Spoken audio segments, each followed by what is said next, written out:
Hi, everybody. How you doing? What's going on? Hello, it's Friday. It's time to rank 8-bit Nintendo games. We got the list over here, so I got to move out of the way of the list. Oh, God. Okay, we need to be right dead center. Hi.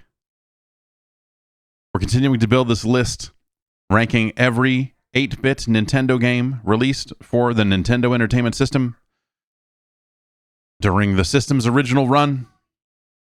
So far, we have ranked Mega Man 2. We have ranked Bionic Commando. We've ranked Super Mario Brothers. The Legend of Zelda.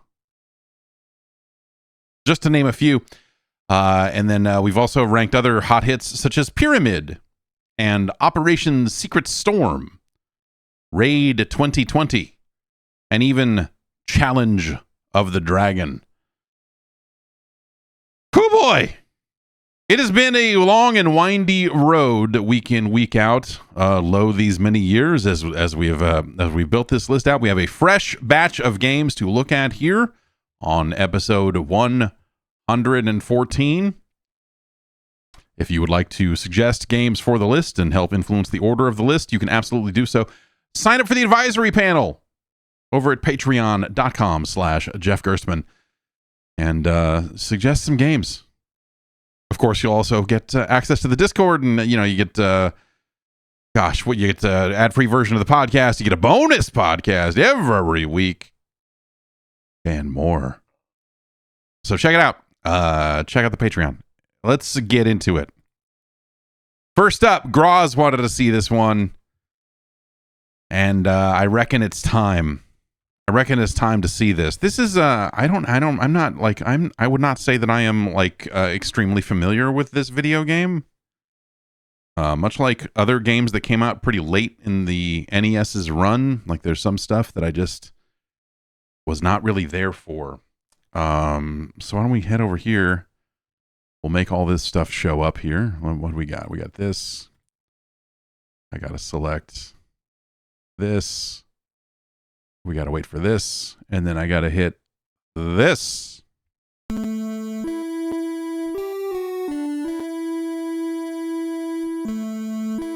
Castlevania 3. Dracula's Curse.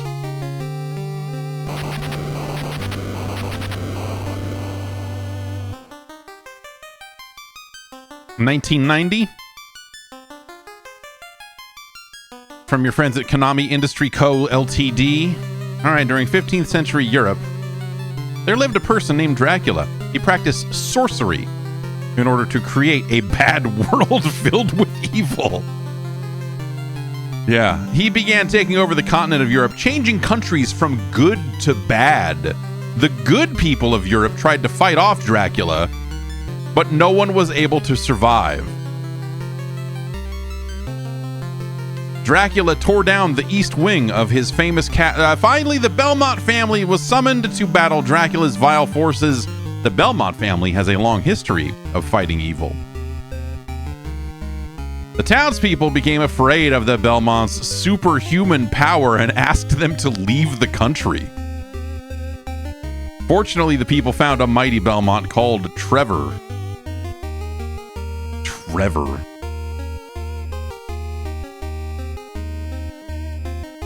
The curse of Dracula has begun. The fate of Europe lies with Trevor.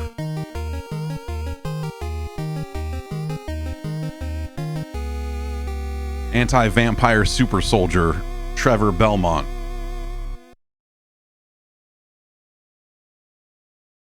And that's it. That's the end of the movie. Thanks everybody for coming. I hope you enjoyed the custom popcorn container that came with this for only $75. Ooh.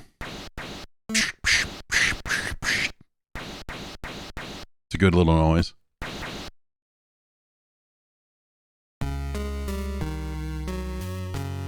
This is a reading comprehension. Okay.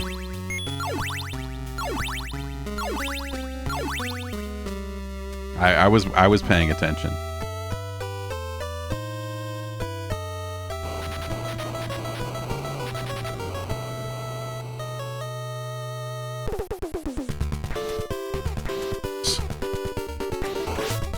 our sick vampire game with its bongo roll at the opening. So my understanding is, you know, as someone who I've never really played much of this game, but my understanding is that they just kind of they went back to a more traditional video game after the kind of wild events of Simon's Quest. Just gonna kind of, I mean, so it just seems like the movement is basically, yeah, up and attack for the thing, and then but then it has, you know, yeah, some of the branching path stuff that maybe we would see in as they got into, I guess, some of the PC Engine stuff or whatever. But you know, some hints of that here. They put Bone Men in it.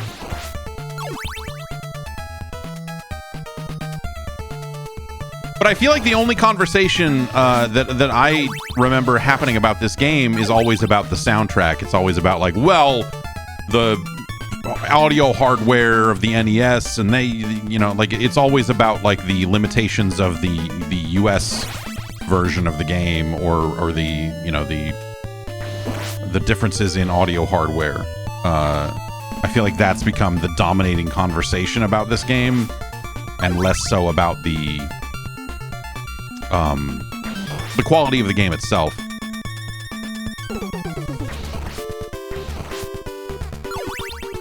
This seems like, I mean, I crouched. Why is this here? So after the last game, I'm like, I don't know.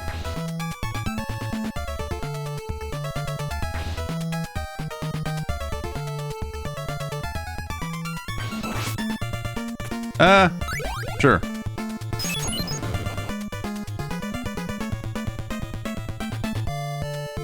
Is it so this has a place to fall? No. Oh, and it doesn't. It did not scroll back down there. All right. I should probably stop wasting time.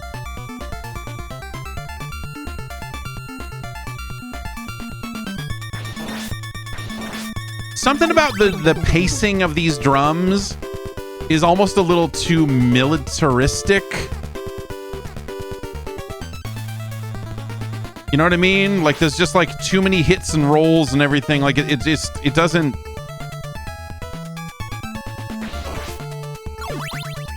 It does not sound like a spooky fucking castle game. In this game, there's a spooky castle, and these guys made of bones throw bones at you. It's a weird mix, because it has, you know, like, they're... How about I even get up there?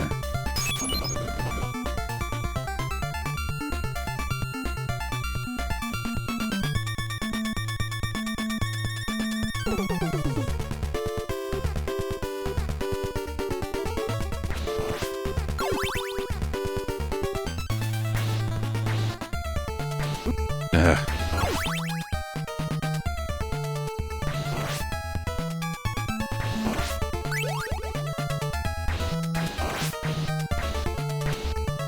Man, I haven't broken any walls yet.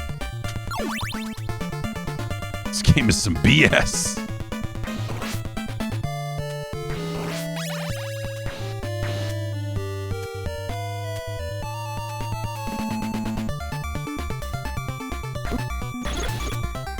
Oh, yeah? I was wondering what those did and how that might work.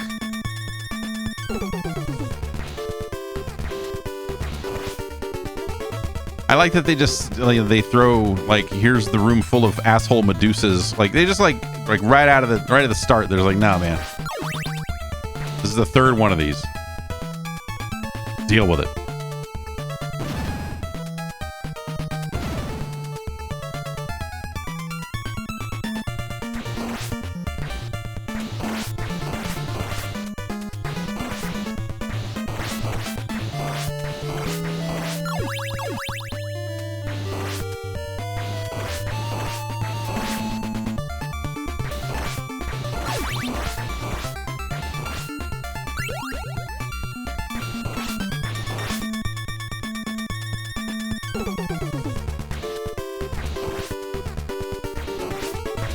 Again, why put that there?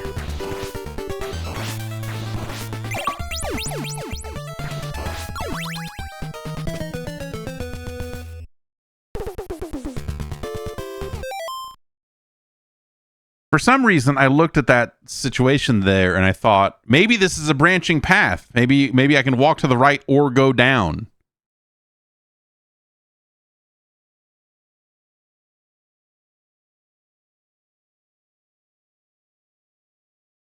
And because it's just blackness there, it seemed like it was that was the edge of the screen and I would not have fallen.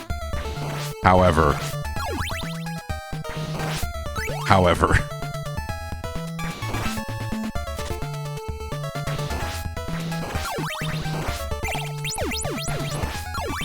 Let's see if we can...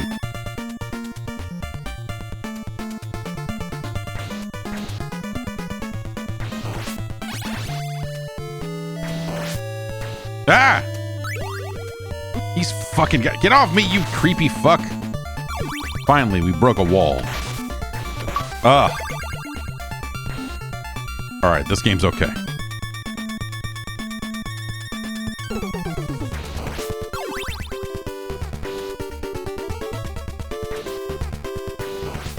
Get away from me, you sickos!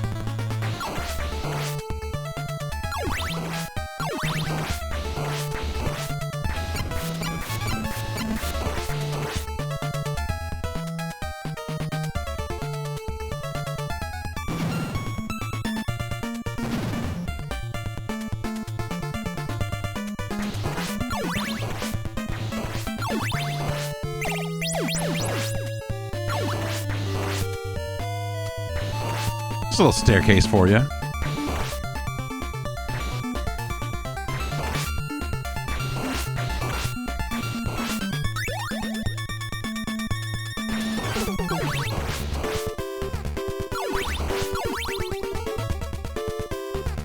This seems like where you would fight a boss.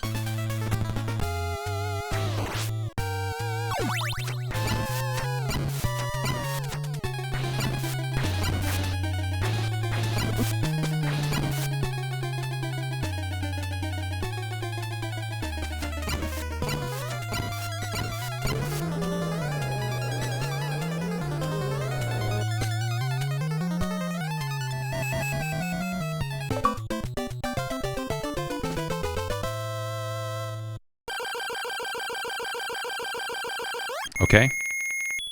Killed that guy.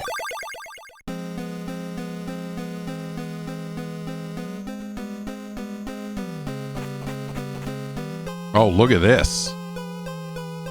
Do we want to go to the clock tower full of gears that every Castlevania game must have? Or do we want to go to a forest or something? I'm thinking a forest or something.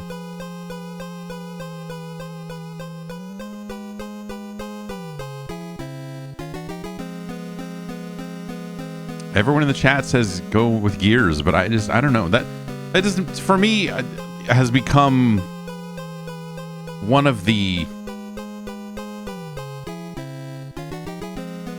It's weirdly enough become like one of my least favorite things about Castlevania is the, like... And there's a clock tower!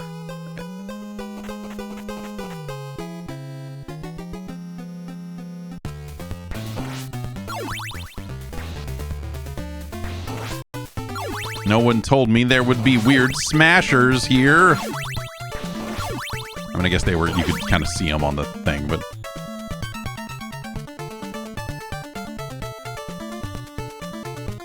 Ah! Oh, that guy took more than one hit. I had a beautiful idea of hitting him and just moving on with my life, but he had other plans. What's the B? Is it Block 3? Is that what the BLK is? It's like, fuck you, man. I got a whip.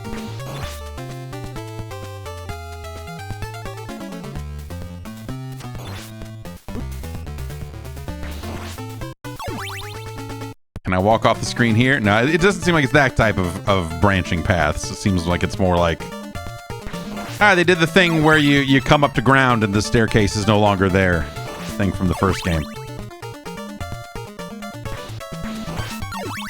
Oh, shit. Just as I was convinced that that was just a background decoration.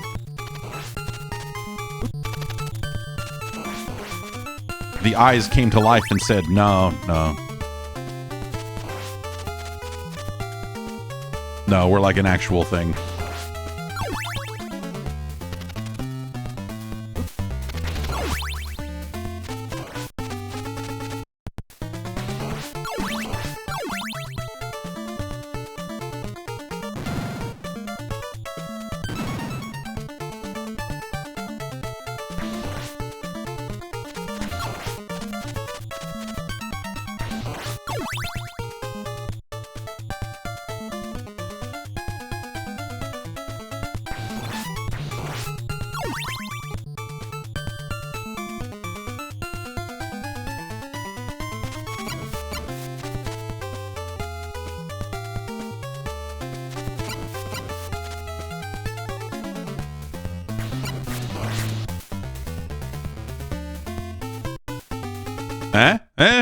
What?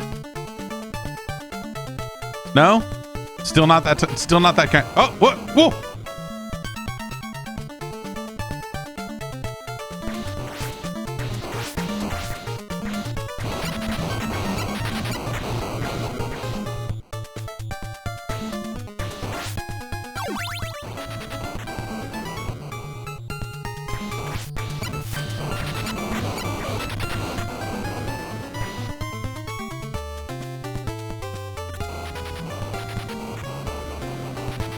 Well, now I have to drop down, right? Is it what am I looking at here? Oh, this stairs here. This color palette is not. This color palette is not doing it for me.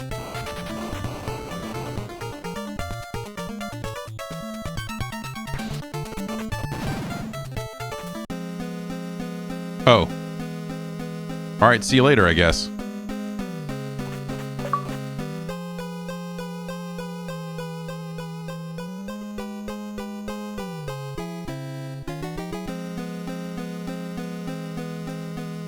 So up we got some kind of ghosts. Down we got rotting trees. I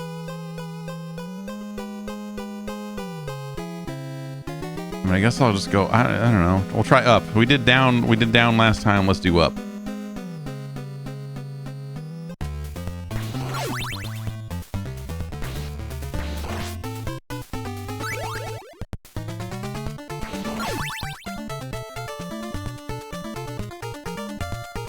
Okay.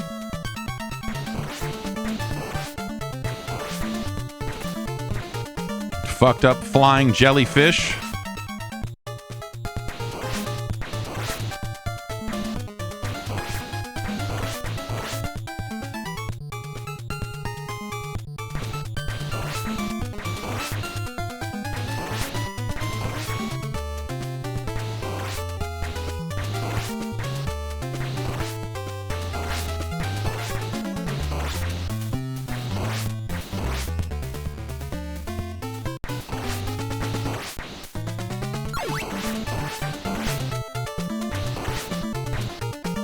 This is just kind of a hassle, man.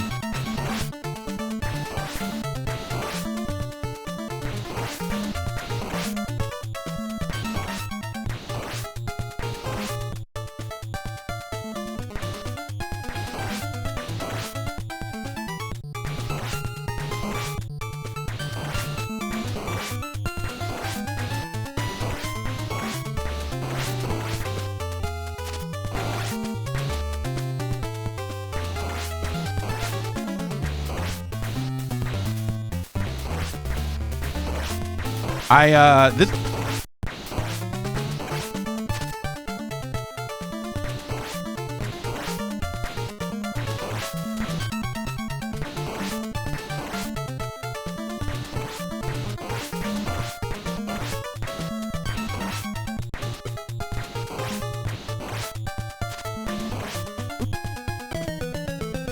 Yeah, that seemed like there was always going to end up going exactly that way. At no point did I feel like I was going to, like, be able to punch a hole through that long enough to make that jump and live.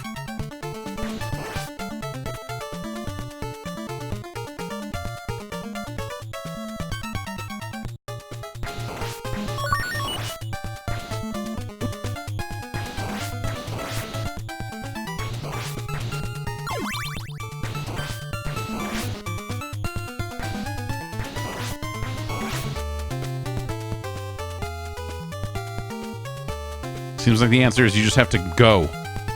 As soon as you get there, you can't stand around and wait for the formation to take shape. That's the wrong way. This guy outranges me.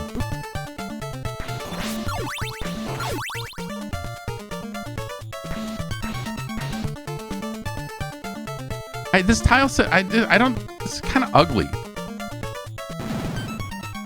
Like, parts of this game just don't look good.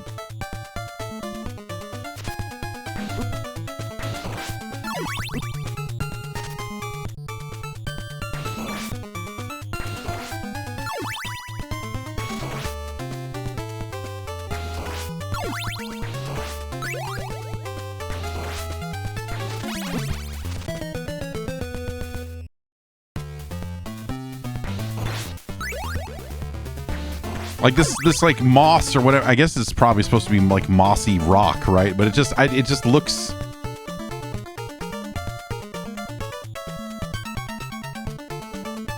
Yeah, it looks like I accidentally like warped through a wall and there's a broken tile set. Like, it just something about it just looks fucking weird.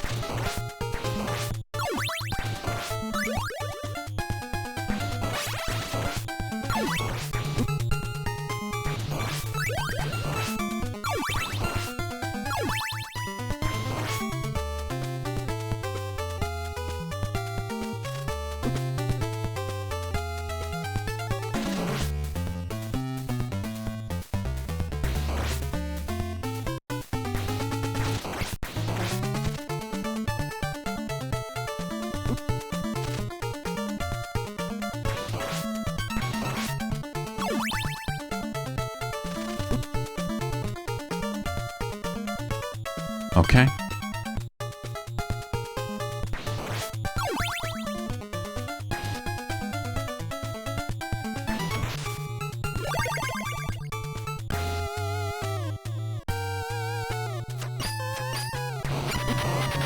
Shit.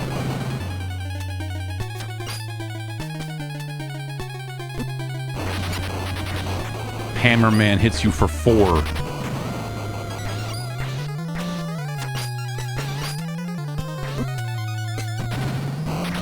I can't jump here. I can just die here. Great. Great.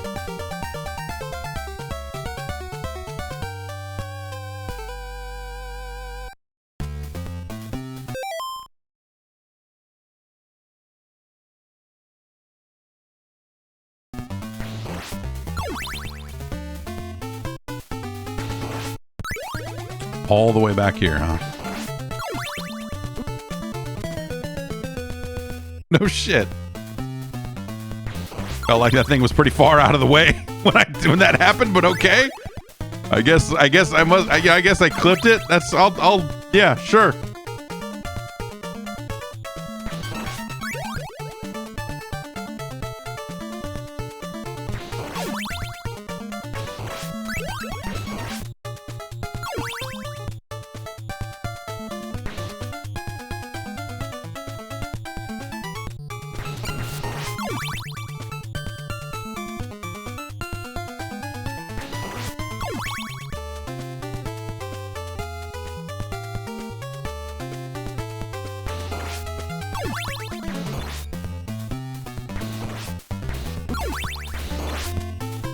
This music is all right, and it's like I'm still not like this doesn't feel like Castlevania music to me. I don't know. It's okay. It's like well made, and it just doesn't seem like it seems like it was made for a different Konami game or something. Like it's just not like the vibe feels off for me. Like in some ways, it's like this feels like a. Oh man, I wanted to get the boomerang.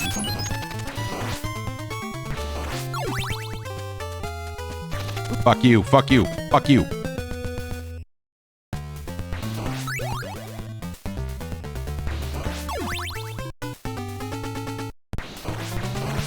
Like if Michelangelo was running to the right and hitting dudes with nunchucks to this, that would be like totally on point with the style of this track.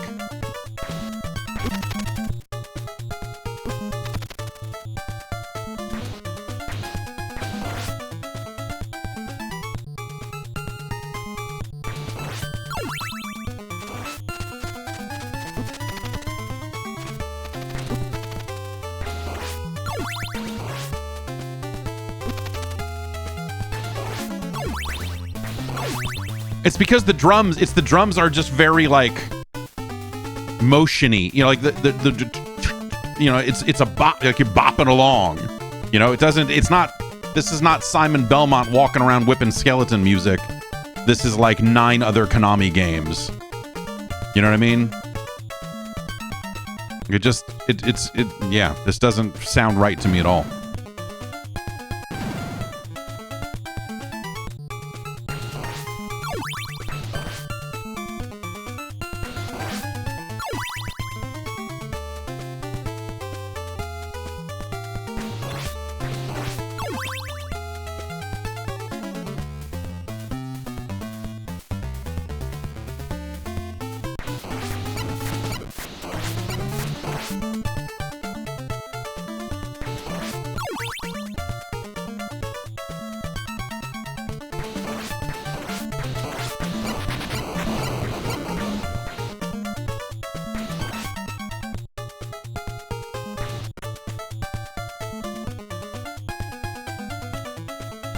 Is there anything over here at all, or no? Why is this screen here?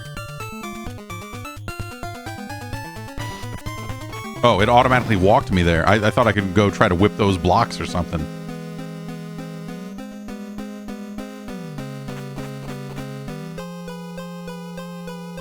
Well, we saw how up went last time. Let's try down.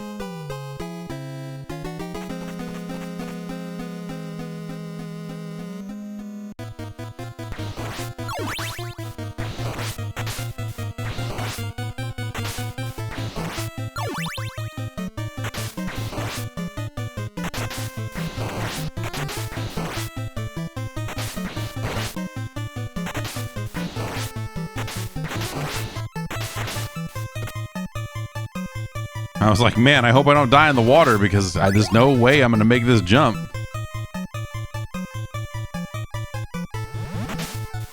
Goo monster! Run! Run from the goo man!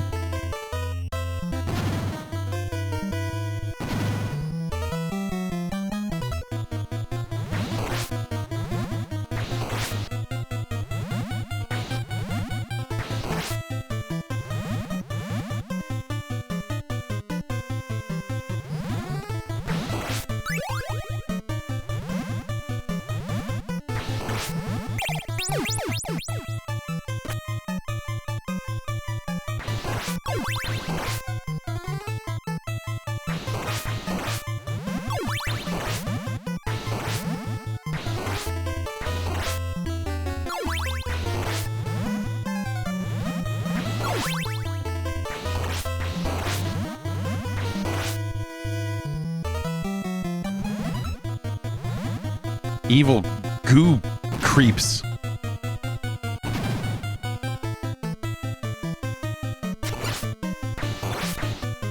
I fucked this up.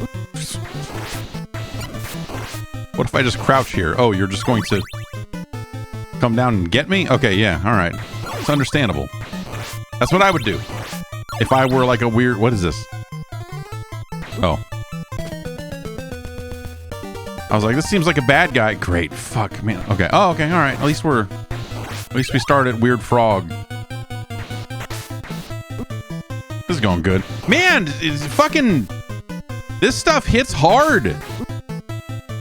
Frog hitting for 3 damage is like a really nasty business.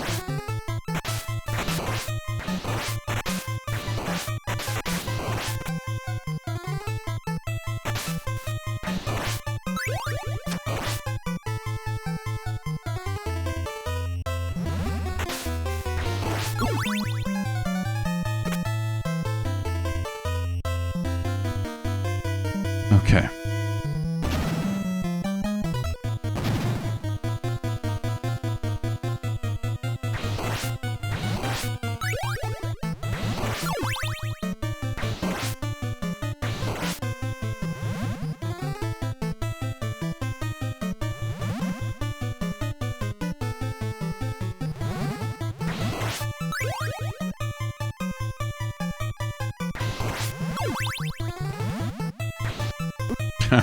Fuck. Alright.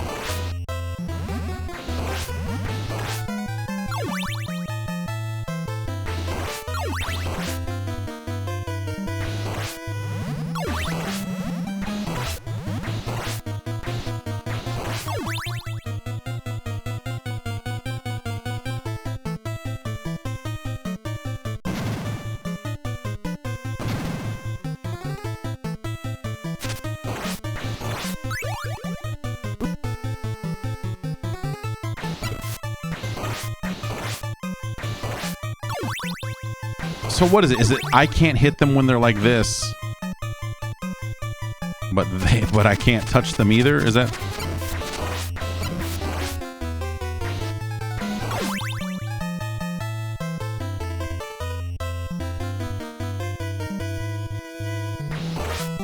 Funnily enough, like this track, I think would really benefit from some more drums.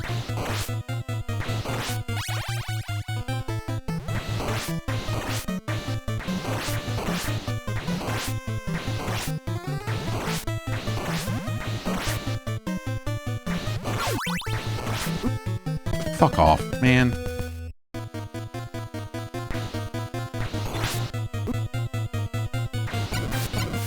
Oh, sure. More hits because your whip ain't right.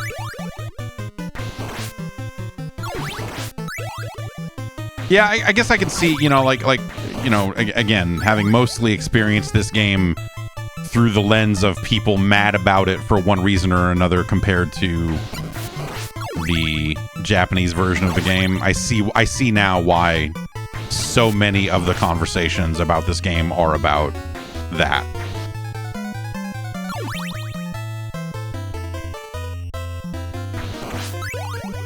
Probably shouldn't. Whatever.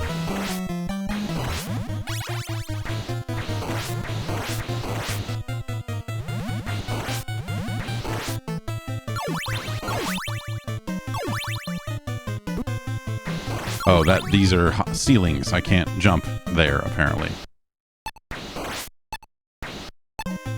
Good. Yeah. Good thing yeah. Fuck me.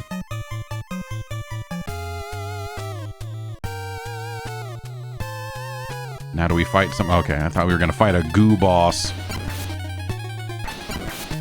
Oh, instead we play Buster Brothers with a bat. Okay. Ugh. Okay.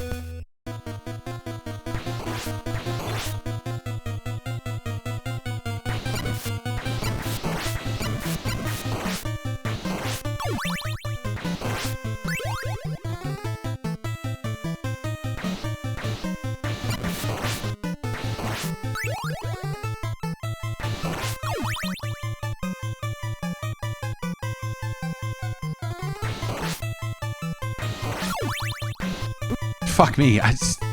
Dude, 3 damage from regular ass bat is some asshole business right here.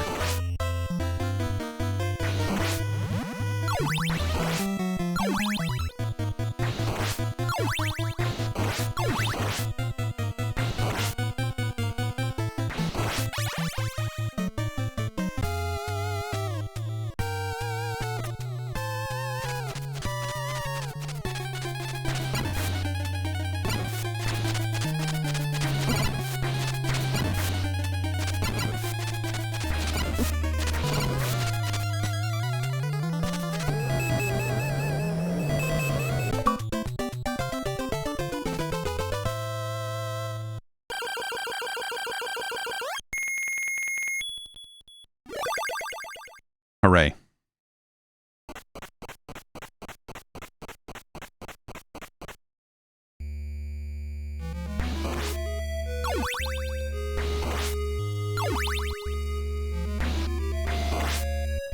A lot of these backgrounds, there's something about, and maybe like there's a color scheme thing happening here that this looks bad. I'm not crazy. Like these backgrounds and stuff just look fucked up and like not like like the skulls look good, but the backgrounds and stuff look really fucking janky. I felt that way like a lot of the ground in the last level, like those mossy tiles and stuff, like this stuff doesn't look good. Oh my god, it's melting oh, I should probably go, huh? If I stay here long enough and melt enough blocks, I'll be able to get that candle. What do you think? What could it be? What is so valuable? That guy's on fire. Just fucking mummies coming out of nowhere. How's that fair?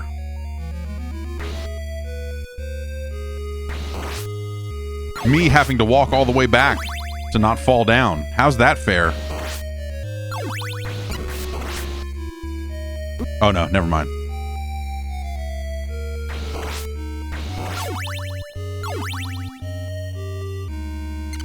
I was stopping so that I could say something about those skulls, about how it's weird that they are there when there's no ground below them.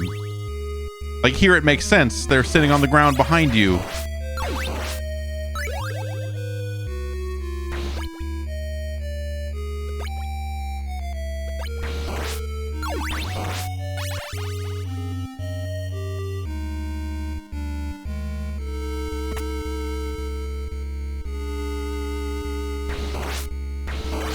But these skulls here look dumb.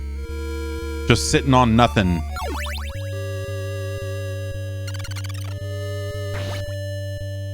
I like this idea. You know, like the animation of these blocks melting away is really neat. It's nice.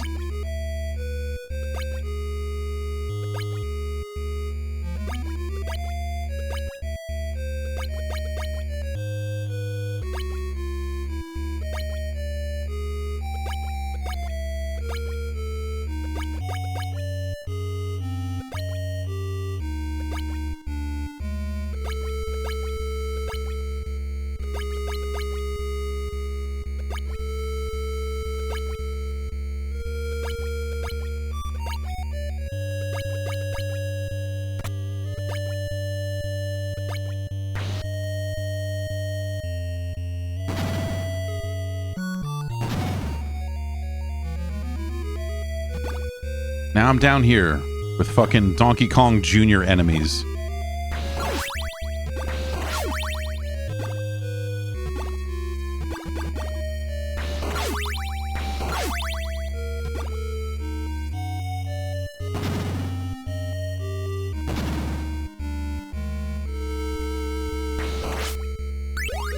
Good going, dumbass. You took the safe route and now you have to wait. What are you, some kind of idiot?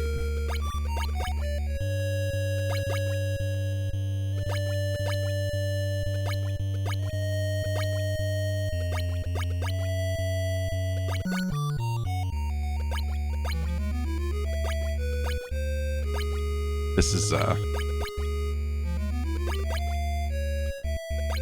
well, I don't know. They made a choice here. You know?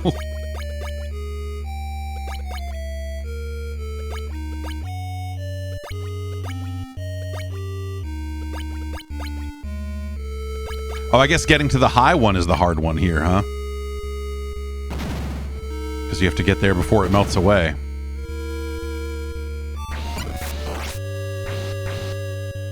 All right, this seems like maybe it actually doesn't matter, because even if I wanted to, I could just ride this platform up and see what those candles are. But it seems like nothing worth talking about. Oh, but maybe this will be the mistake.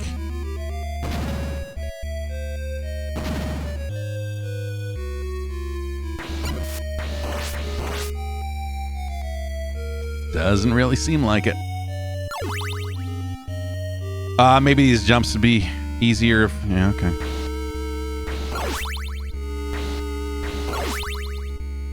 And now we pretty much have to go up, so... Well, that was fun. It was like Gears of War. It's like Dom and Marcus go one way, and Baird and Cole go the other, and then now you're here. I guess the answer is don't fucking don't do that. The answer is don't do that. Don't fucking get too assholes.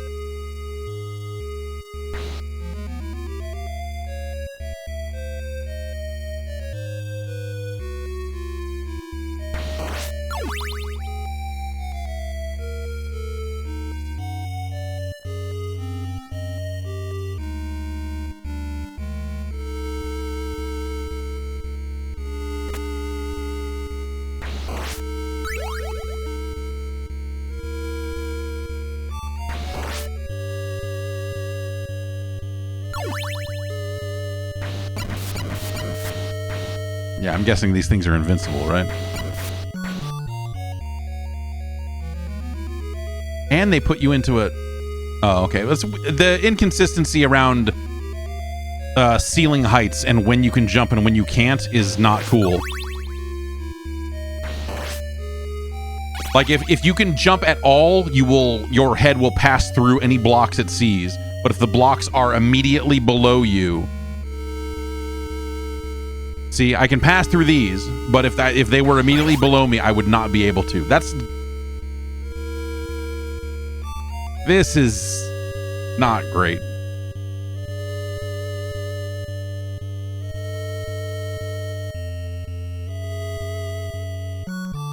Eyeball man straight shitting on me.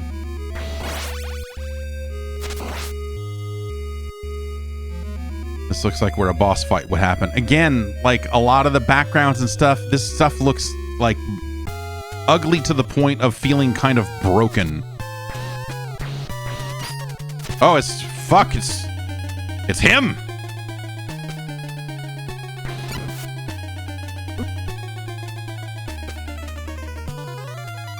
The country of Europe is about to be saved.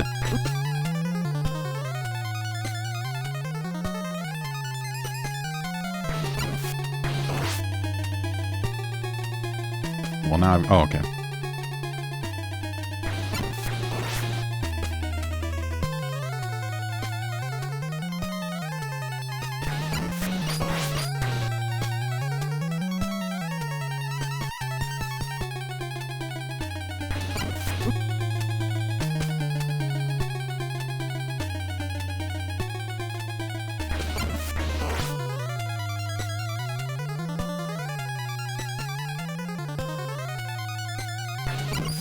Yeah, and not enough space there.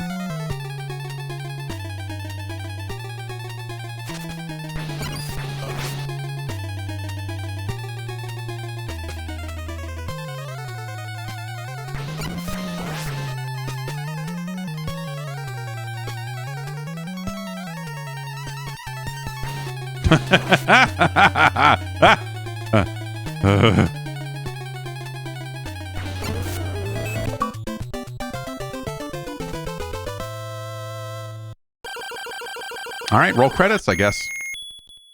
Was it upside down cat? What do we got to? Oh my God! What?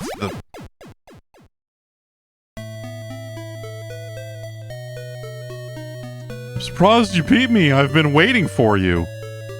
So you're not Dracula then? You're just some other dude. I need you to help me destroy Dracula. Okay. What will you do? Take him with you? Leave him behind? Alright, sure. I'm glad to hear that. Let's get him. I am... Oh, okay. Sure.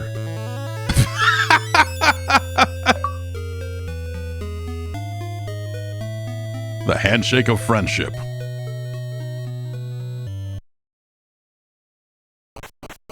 Let's go! So now what? Okay, I can hit select and I just become a different dude. Alucard's famous attacks. Balls.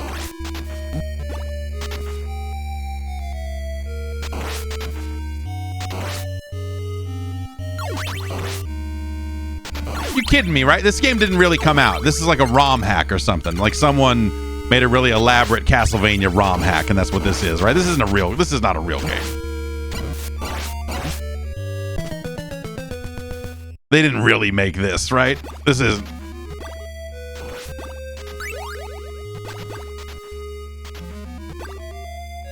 Why he looks so shitty?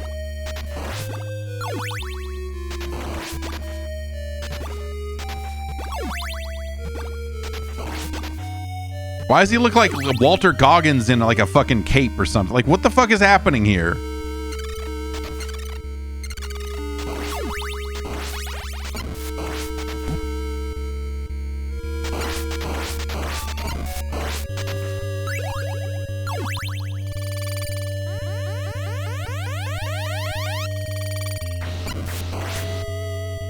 Oh, and the power-ups are character specific. Fuck you. This game says, hey, by the way, fuck you. Also, why does it feel like it's falling apart before our very eyes here?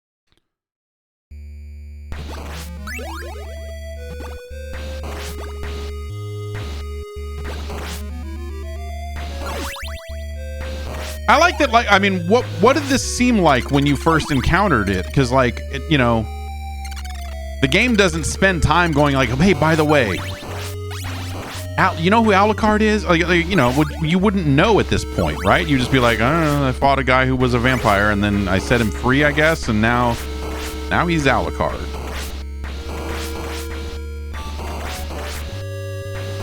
Was the manual good at saying, like, by the way, this is the son of Dracula?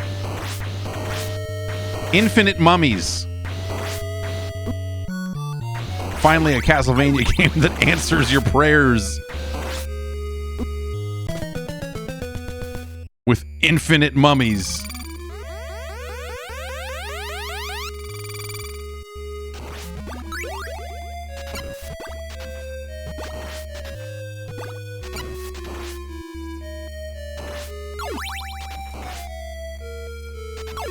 Like, finally, a Castlevania game where I just shoot balls. Yeah,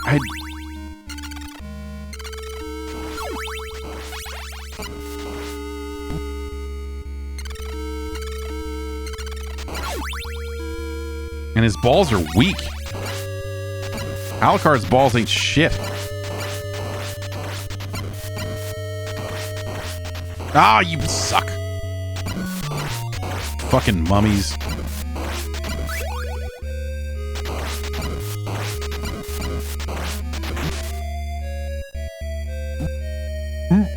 Much deeper damage noise that also sounds horribly wrong.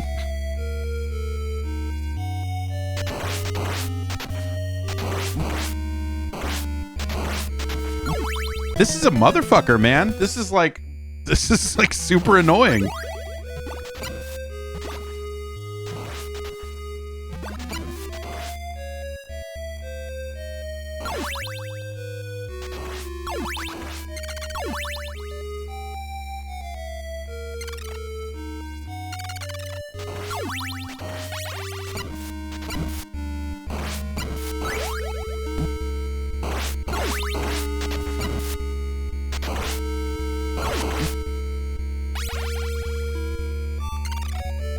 Oh, that's gonna be my... Yeah, all right. Just go, man.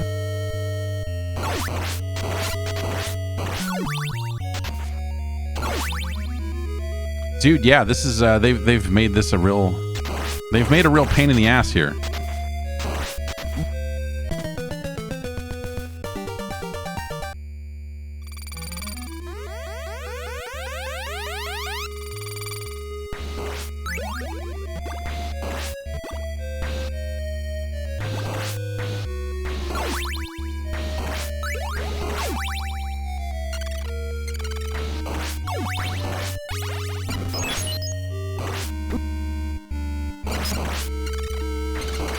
No.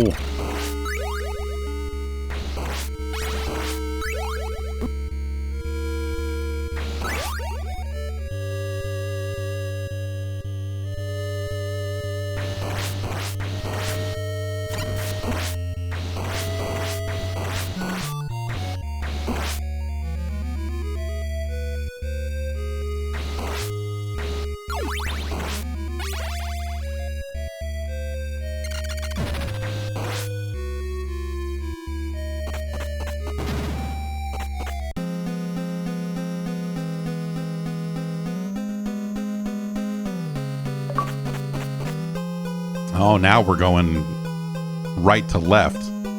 This game does it all.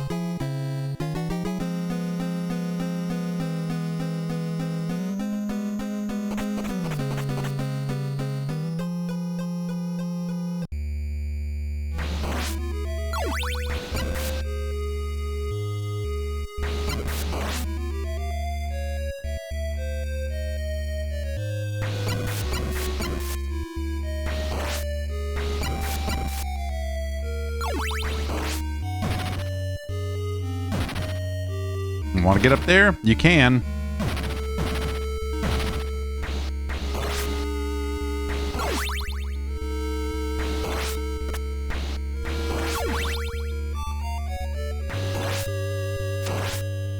Oh, yeah, no, yeah.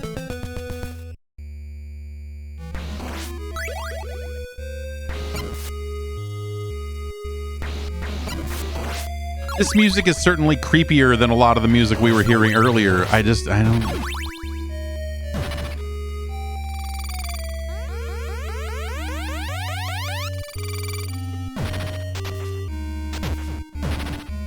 Said up and B, but that's not doing anything.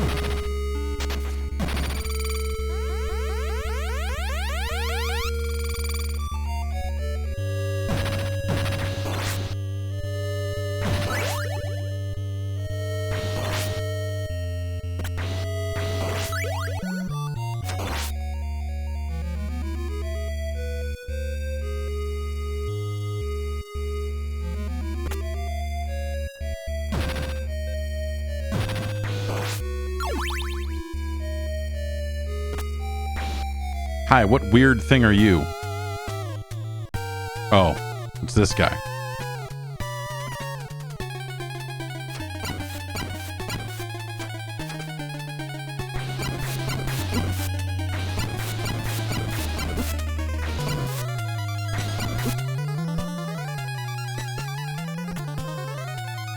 But with extra bones.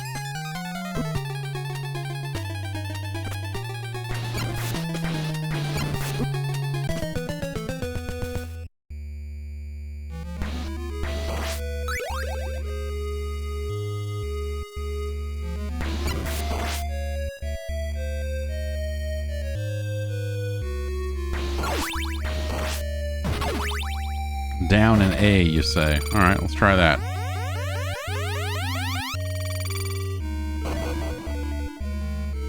Look at me, I'm a bat.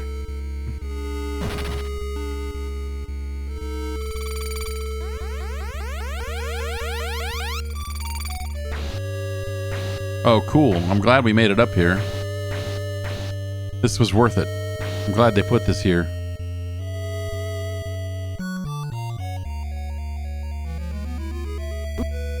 Ah, good, yeah.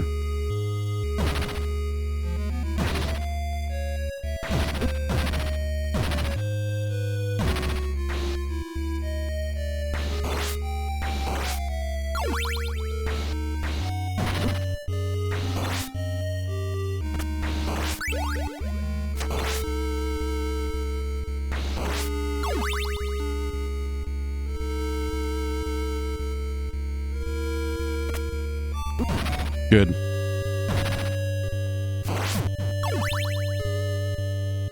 All right, barely have any health, and here's this asshole, and we can throw 2 knives. That's fun.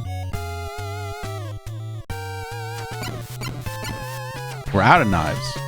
We didn't even get a long whip here, so this is gonna go great.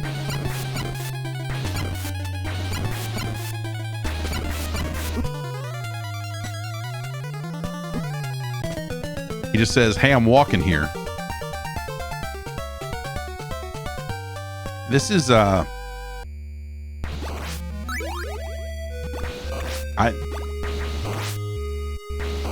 this is not a great game.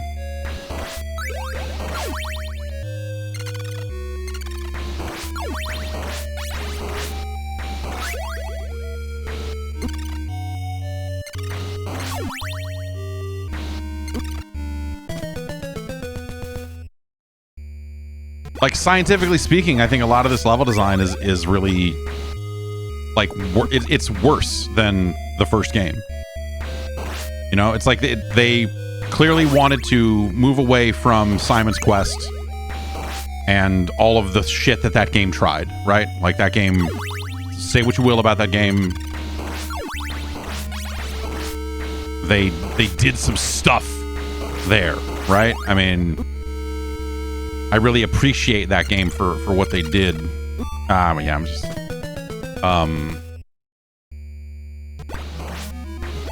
This feels like bad Castlevania 1 with, like, you know, some interesting additions like branching paths and multiple characters, like stuff that on paper you go like, okay, yeah, this is more than just another Castlevania game.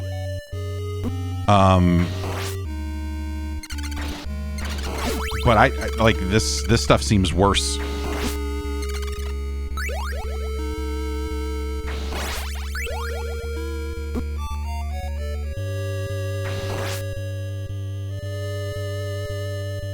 Like, hey, here's another playable character. Also, he's bad. He can turn into a bat, and that's neat, but, like, his balls are stupid. Do you want to play as the stupid balls man? At least it's still Castlevania. In the ways that matter. In the ways of, you left those projectiles on screen for a long time, and they came back around to kill you.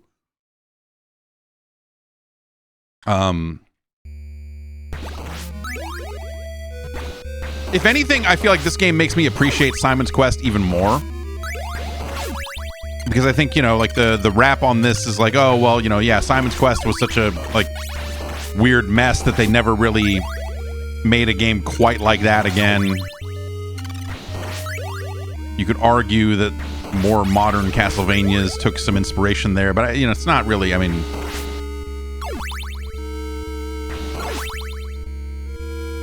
Now, MSX Castlevania.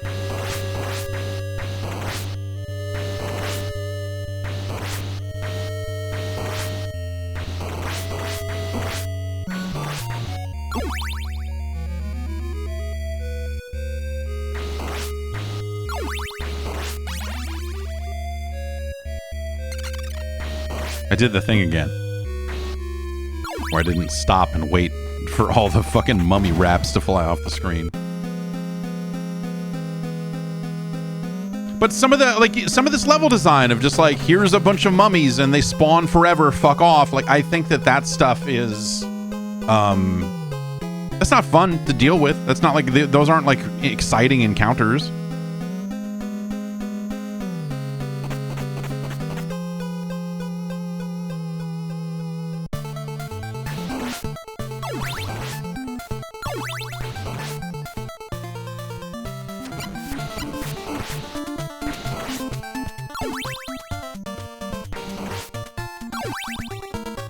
I feel like this has been the most Castlevania sounding song so far.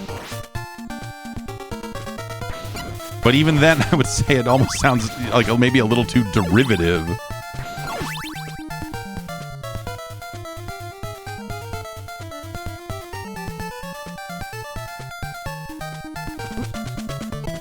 That's what you get.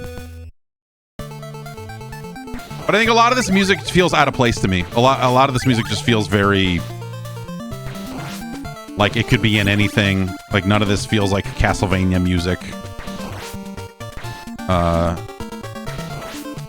The way that the first two games... I mean, this may be kind of a strange topic, because I think, you know, what is Castlevania music is so increasingly influenced by the games that came after this, right? Or versions of some of the songs that came after this, right?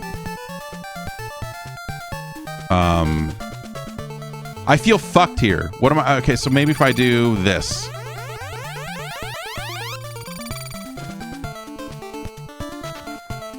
Balls man here.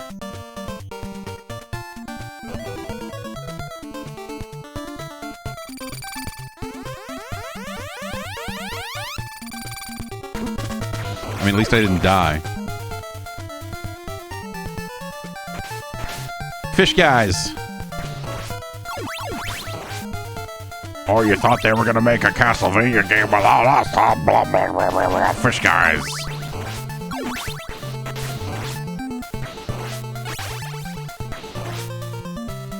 Hello, fish guys.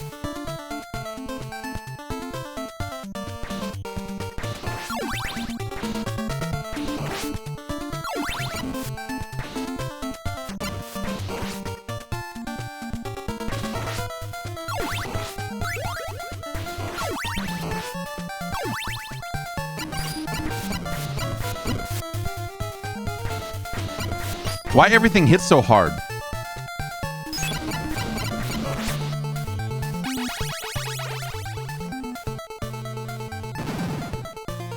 Because they didn't want people renting the game, I guess. You know, you can potentially wrap that mentality up here. that gets into some of the regional differences that, again, have become the only conversation that feels like it happens about this game anymore is literally about that. I'm sure there are plenty of ROM hacks that are just like, we brought the English into the Japanese version of the game so you can play a version of it that isn't all fucked. And also better music or whatever. More channel music, I guess. I read the terrain completely incorrectly there.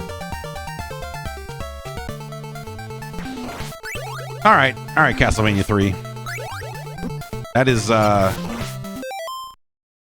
all I want to play of that, and then some. Yeah, it's a game with issues, man. Like straight up. And you wonder, like, okay, some of that is going to be down to the localization. And the things they changed, right? Like that's, again, I'm not saying it is invalid that is the dominant conversation around Castlevania 3. Like it's right. There's a reason why that is such a primary conversation around this game, you know, is because people played a different version of it and we played this version with this music and it's one of the best games on the platform or whatever. Like that's not what came out in the US.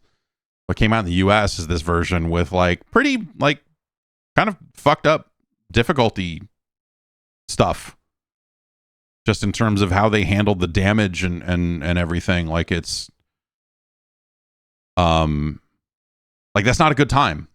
And I'm not familiar enough with the soundtrack in the Japanese version to talk about like, oh, they completely it shitted it up, or like I don't know if it's markedly. I like the way that Famicom hardware can sound. I like the way that the expansion chips, like that audio, from what I remember hearing about this soundtrack, but also just like stuff from the disc system. I like a lot of that. It's neat. But that's not here, And so these songs feel wrong to me, even in a world where I don't remember what any of those songs sound like. In a world where you're just kind of like taking this as it is, like after all these Konami games, it ends up being a weird situation where it's like you're excited about the Konami drums, but they're using them wrong. Like here you go. Here's a Castlevania game that sounds like it, might as well be a Turtles game or a Contra game or Roller Games 2 or, like it doesn't, like the vibe of it for a lot of those early levels feels completely off. And I think that's a shame. I don't know. Like, it's not that the music is bad. It's that the music just feels like it doesn't really fit. The multiple character stuff. Again, like if you're looking at it as, hey, we've got to make another Castlevania game. What are we going to add to it? And what have you? I do think that there's something nice about the idea of, hey, we added branching levels and multiple playable characters, and you find them and you can opt to leave them behind if you want. Like that's a neat set of choices to put into this game. I think that's some of the stuff that they did a little later on with like Rondo, I guess, like I think a lot of these ideas feel like they were just better realized in slightly later Castlevania games. Which in some ways leaves me wondering, like, hey, was this a game made by a B team because it was 1990 and Super Famicom development was starting up and, like there was more and more 16-bit stuff starting to happen? It's something with some of these later era NES games, you do start to feel like, oh, they just cranked out one more. But this doesn't necessarily feel fully that way because it's got, again, it feels like the early versions of some of the ideas that would be done well later on. So it doesn't necessarily feel like it's a game completely siloed off like a B team made. If anything, I might say that like, was it like Super Castlevania 4 or whatever the fuck they called it, like that first Castlevania game on the SNES, maybe that's actually the siloed game. I remember that thing being That thing being the thing that was like, oh, I don't want to play any Castlevania games ever again. Like, I remember that coming out and being like, fuck this. Like, fuck this game. Like, it's neat that they did mode 7 stuff with the whip or whatever, but this game's not fun. But that game is, yeah, maybe that's the case, is like, this is kind of like, hey, here's our last hurrah for some of the original games ideas or whatever. And then they, I don't know. Castlevania has been such a strange thing over the years, right? With the ways it's changed and hasn't changed, and all the ports, and we're going to port the Saturn Symphony of the Night stuff back into this or that, or, like, that's always kind of an interesting thing. So this was the same director as the previous Castlevania games. Interesting. Okay. Yeah. But then, like, Castlevania 4 was different folks, right? Anyway, it's not really germane to our conversation. I think this game is flawed in ways that make it the worst Castlevania on the system. Like, by a pretty wide margin.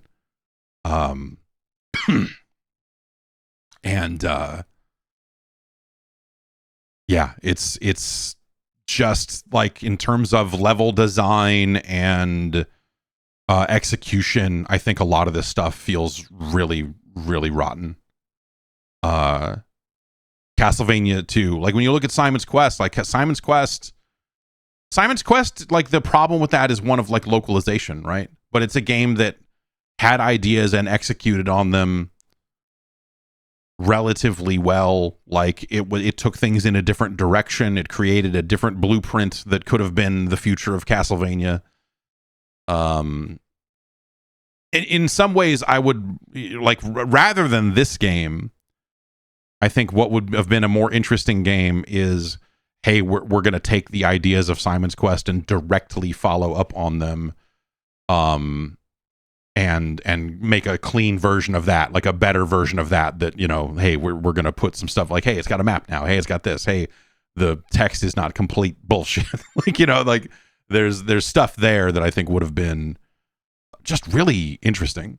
Castlevania 1 is polished and honed to a fine sheen, especially compared to Castlevania 3. But, games of its era, Castlevania 1 is like a great arcade game. It's tight. It's well designed. Like, like, there are things in there that you go like, these Medusas, or, like whatever. But, like, that's a game you get better at, and you fucking beat, and you fucking nail it, man. You get better at that game as you go. You tighten up your shit and get better at it, and that is it's an arcade game. It always was. Like, it's got stage numbers in the corner, like all that stuff. You're like, they designed it to in the view of an arcade game. And I think that they fucking absolutely nail that. It's very straightforward. It's not going to offer you, like, hey, branching paths or any of this stuff. And that's, I think, what makes Castlevania 3 interesting. But everything else about Castlevania 3, in terms of enemy placement and encounters and all of that stuff, feels dramatically worse. Dramatically worse.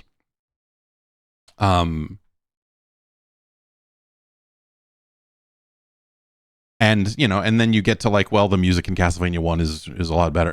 There's just a lot of stuff along the way. So yeah, I don't know. I'm kind of shocked, like, because I think Castlevania 3 has a largely positive reputation, like, going in and looking at it here for kind of the first time in a very long time. This just feels like a very awkward kind of, like, middle game of, like, this game had to exist for them to get to the things that came afterwards, but this game is so rough around the edges in the things that it's doing that it's just, it ends up kind of losing something in the process. Like, you have to make this game, right? You can't make this game and then go on and make the other ones and everything else there. But also, remember that I think a lot of this gets saddled by just the way the US version of this game is. And that's why I think people, I think the conversation gets very muddy because people didn't play this version. Once emulation and everything else became the thing, it became like, oh no, you need to get this version of the game, and they play the Japanese version because the damage is more fair and sound, and this is different and this is different, and it became like a pick and choose sort of situation where that's the version of the game that people go like, oh, this is incredible. This is not that. People don't realize how good they have it nowadays by being able to play, being able to have that choice, right? This was Castlevania 3. This was the only option you had. And it's a messed up game. Period.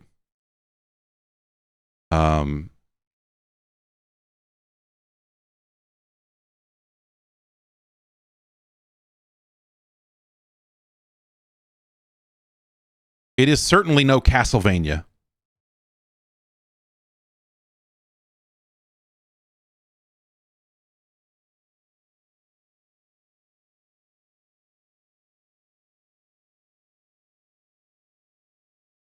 It's no Guardian Legend. Ninja Gaiden 2 is a better game. Castlevania 2 Simon's Quest is a better game. The Manhattan Project is a better game. I feel like if you took some of the music out of Castlevania 3 and dropped it into the Manhattan Project, no one would notice.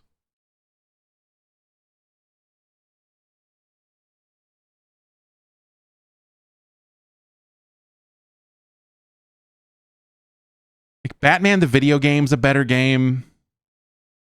But this is starting to feel like the right kind of neighborhood.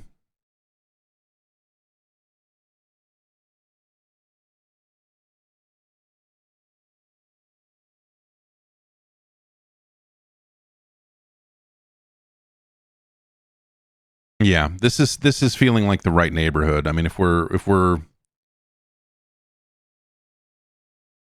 like Castlevania 3 is better than Arkista's Ring. It's better than Jackie Chan's Action Kung Fu. Yeah, I mean, it's definitely better than Hudson's Adventure Island 3, which is no Hudson's Adventure Island 2. Though in some ways is actually a little too much Hudson's Adventure Island 2.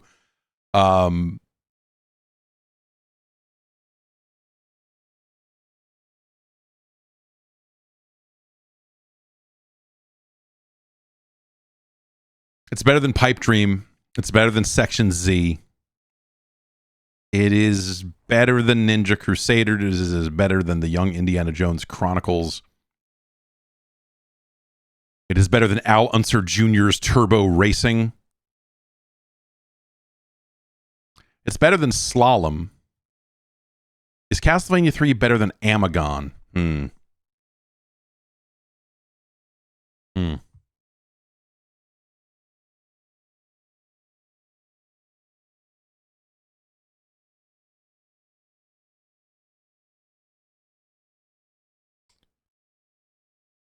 Huh.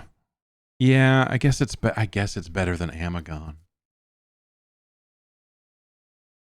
It's better than Rockin' Cats.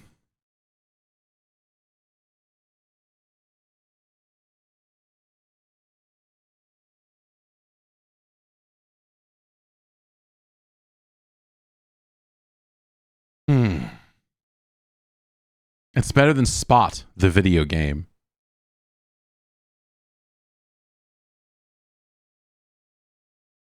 Is it better or worse than Urban Champion?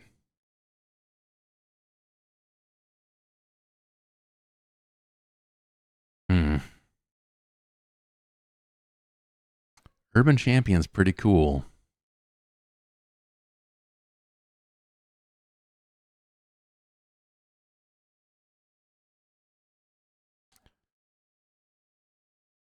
It's better than Urban Champion. This is where the science actually gets difficult, because if you're asking me, would you rather play Ghosts and Goblins or Castlevania 3, I would choose Ghosts and Goblins 10 times out of 10.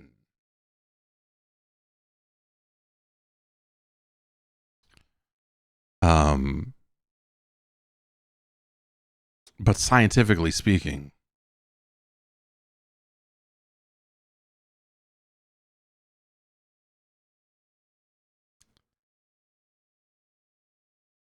Yeah, it's better. Yeah, it's better than Ghosts and Goblins. It's better than this version of Gyrus, which is a really neat version of Gyrus. Snake Rattle and Roll is another weird one where it's like, yeah, that's scientifically speaking, there you go. It's Snake Rattle and Roll, but boy, I think Snake Rattle and Roll is kind of ass when we remove it from the science. Castlevania 3 is better than Abadox. It is better than Burai Fighter. And it's our new number 107.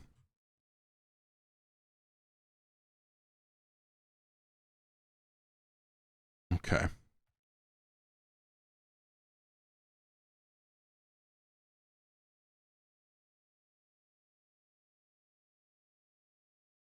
Okay.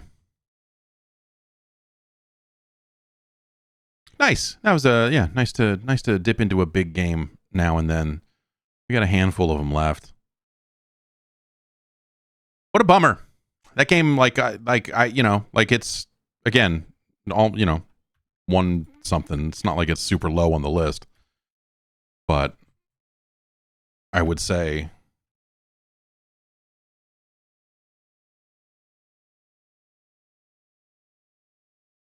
you might expect Castlevania 3 to be higher on a list just by virtue of it being a Castlevania game, but ugh, yuck. Well, yeah, what a bummer, man. I guess, then maybe that's worth, maybe I should just, maybe I should be one of these guys that digs up one of these ROM hacks and plays the actual good version of it and not this fucked up version. But yeah, this thing they shipped in the US, barf, man. Fucking barf. Tim wanted to see the next game. Let's see. It's nice when someone names their game in a way that lets you know that it's going to be good. You're like, okay, well, this is definitely going to be fucking awesome because this is another 1990 game, Ultimate Basketball.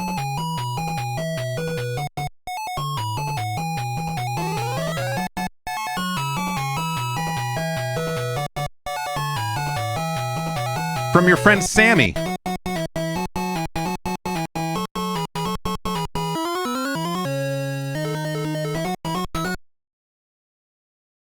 Oh, yeah.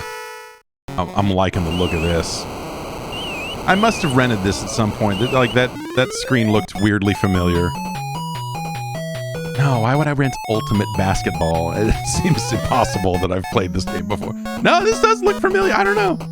The Detroit Unions, and they've got raised. It's a really good logo.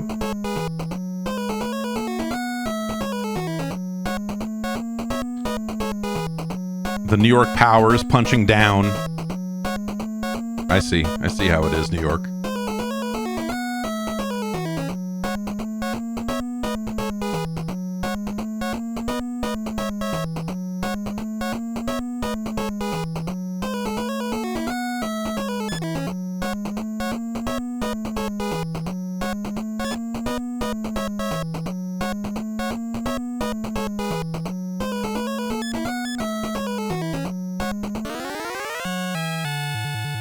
This is decent. That's a decent little screen, I guess. I don't know.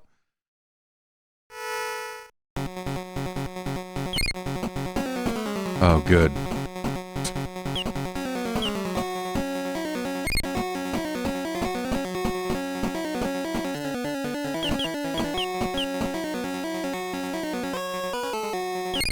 Okay, did not figure out which button released the ball there, so...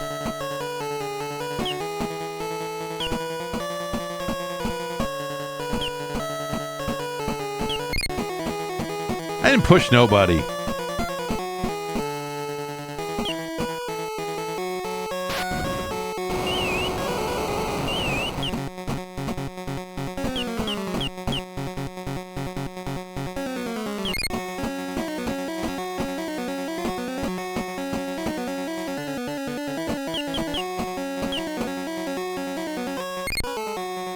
Good pass.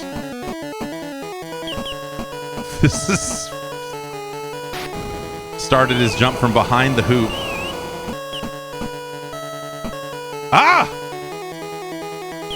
Good dunk. Good to see that the computer is also bad at doing that.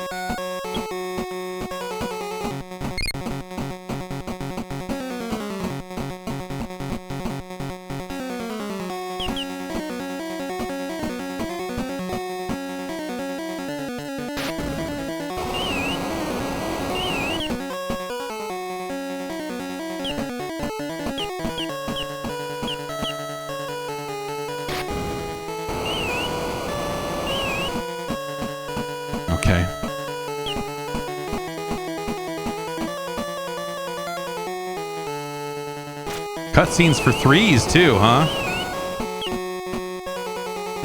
Oh, the interceptions on these inbound passes are killing me.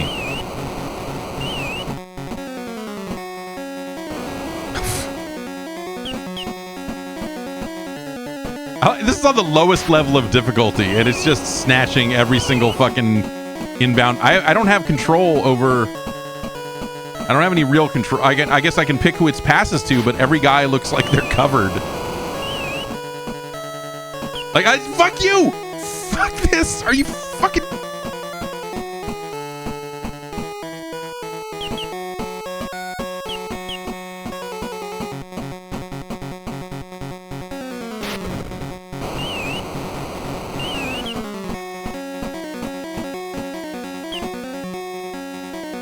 Great pass. Great pass. Great pass.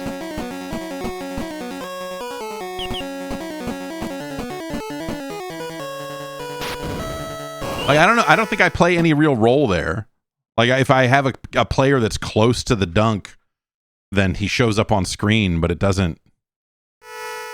All right, second period. Time for another jump ball, right? That's how that works.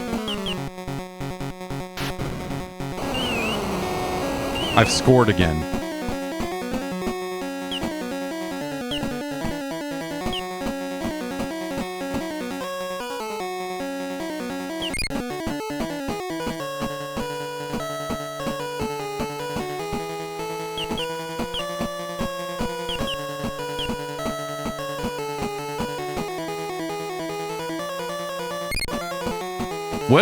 What is even why is it? I hate this like, look, I appreciate their little cutscenes. They clearly sat down and said, what do people like about basketball games on this platform? They said when the dunk happens, it needs to be all crazy. Did you see double dribble or no? And that's what that's clearly what they focused on here.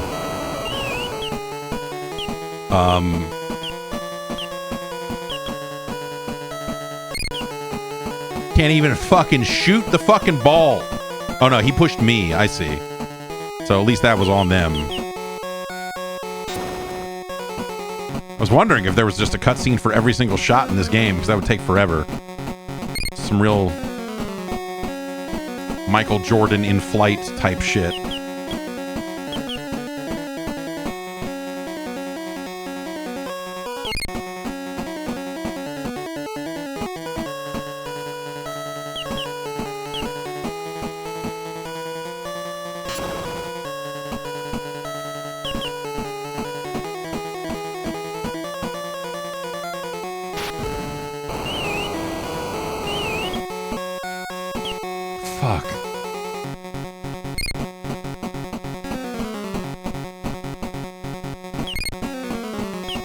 All I did was push to the right, and that's a push. Like, it just...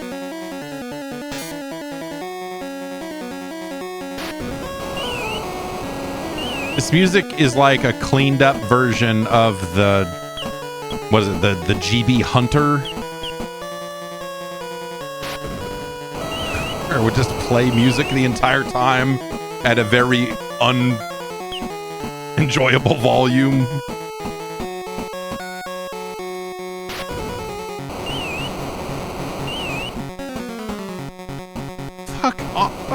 Fuck off. Dude, all I did was push down. These guys are taking dives.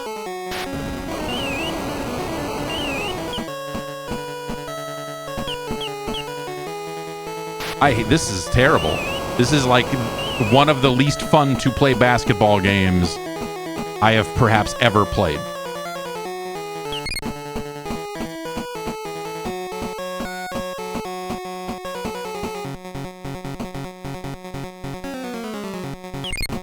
Good, you nailed it.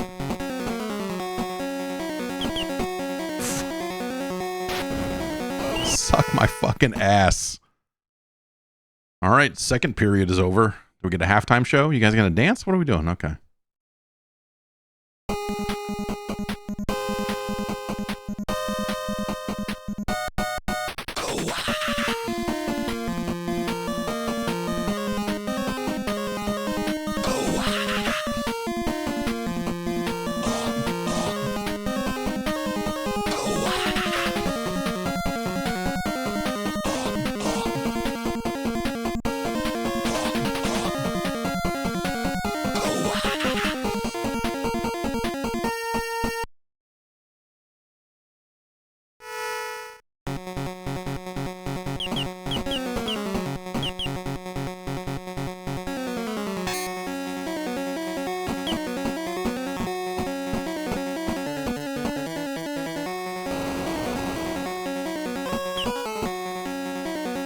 Great pass. Oh, he ran after the ball and caught it. He ran after the ball and caught that pass. What? Oh, yeah. You put in Rick A.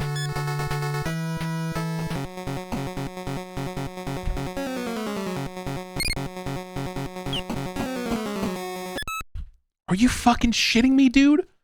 I just pushed A. The pass wasn't even close to a person.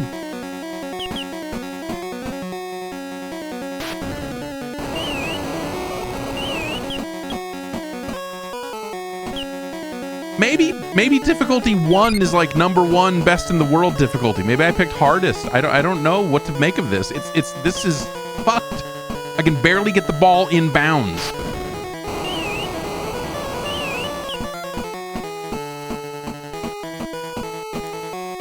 See that? Like the ball went past him, but he walked to the right and grabbed it.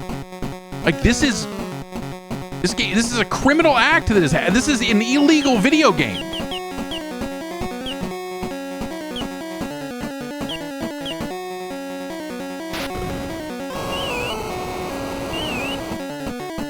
It's rigged.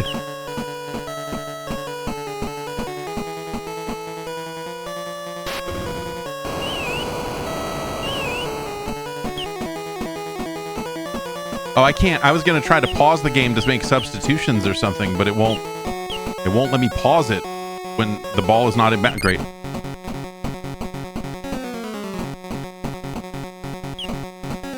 I don't know how the computer team made a substitution, but it is not select or start. Another great pass. This game's troubling in a lot of ways. American Sammy has done the nation a grave injustice.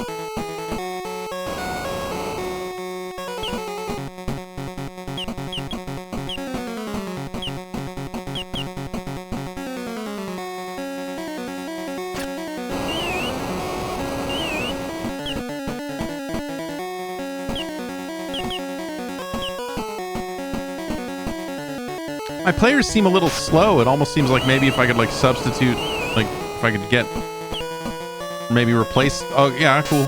All right, yeah. This is good.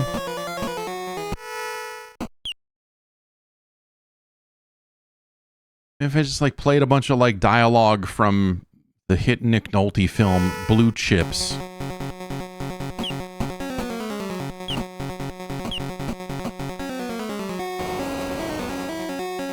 Or maybe just the trailer, you know, doesn't need to be the movie. Did you take money?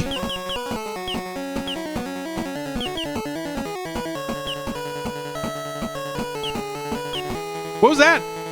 It was like the game rewound. And he very quickly ran back to the...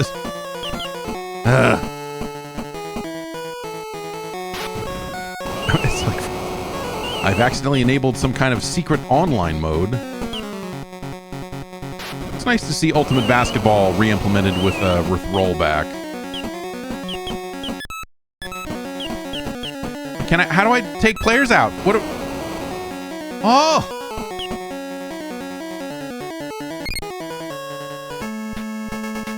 Yeah, that. How do I do that? There, okay. I was able to do it there. I don't know why we got as much as B Thunder. We got to put in Larry B.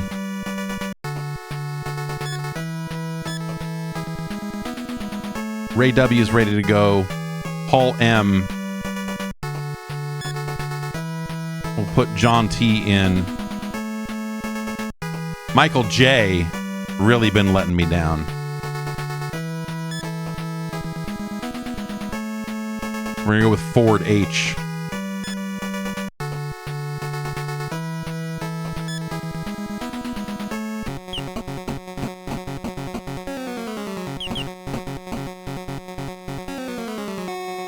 That's how you do it. That's how you get it done. Not by stuffing a dunk. But you just did this.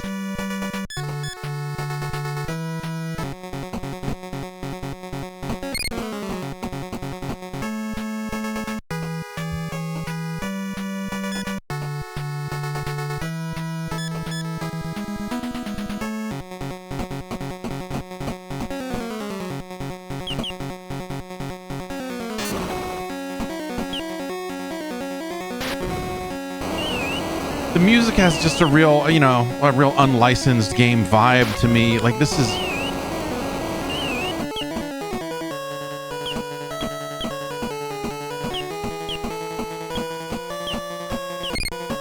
Fuck off.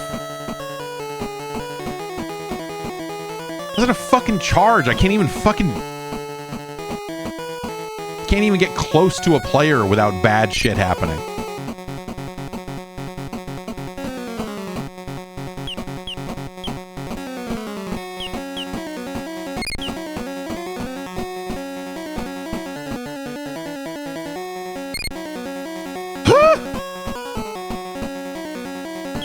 This is unbelievable, dude.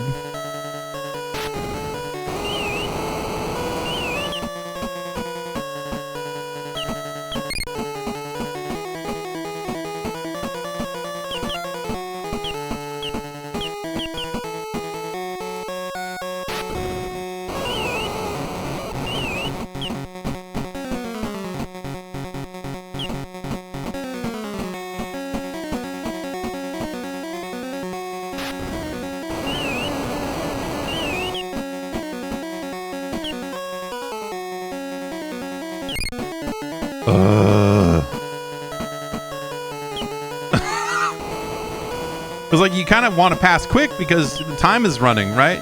Like I'm down points. I got to get the ball in. But if you pass as soon as the ball, the guy's right there. The guy's right there. This is fucking crazy.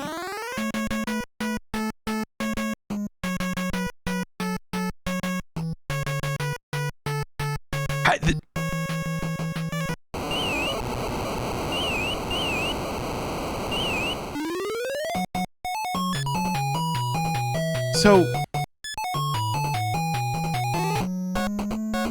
let's try reversing the teams to see if there's any like, oh, well, the Dallas Fighters are the best team in the game or anything weird like that. And we'll try level 3. Maybe level 3 is bad. Maybe they're now 3rd ranked, or like I.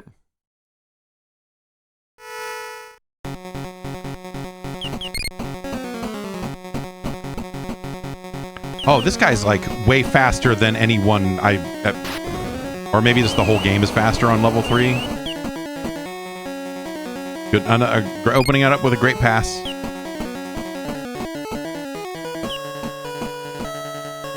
Just a skittish mess of a video game.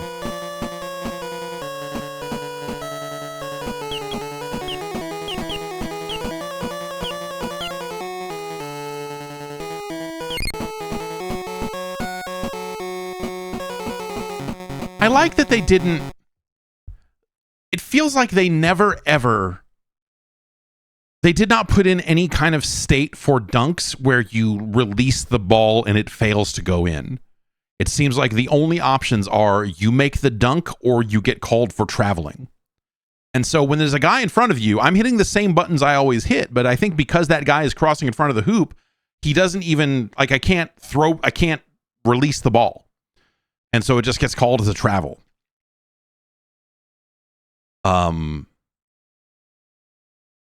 Which is a really fucking wild take on the sport of basketball.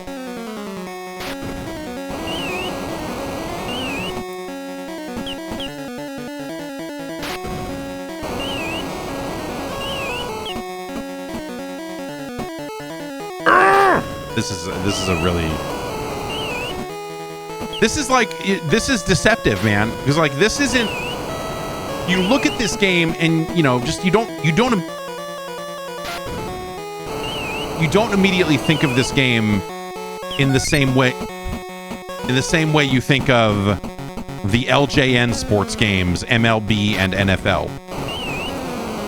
It does not immediately make it clear that like you are playing a crime.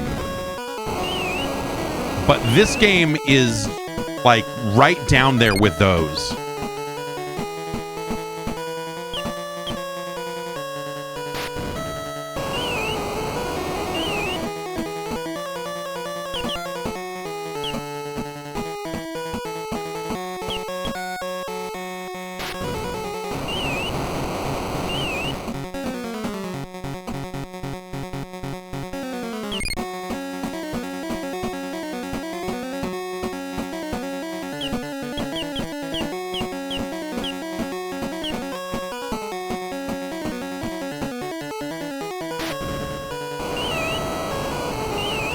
What the fuck?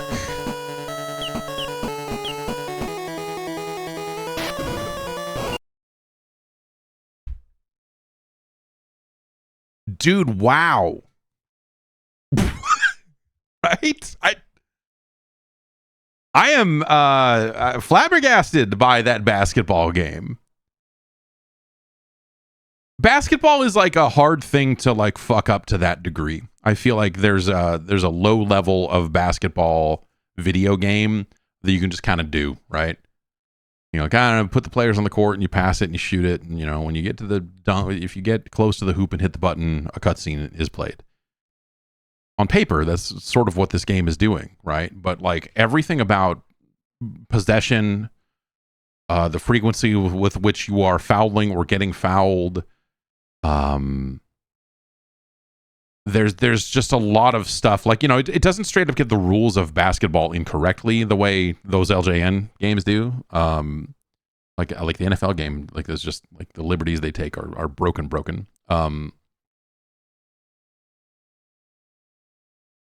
It's the shits, man. It does have really nice logos for the teams. I thought the team names and logos were fun. And like some of the cutscenes and things of that nature like look nice. And so I see why you would see that and go, oh man, I really like to double dribble, and this has even more of those.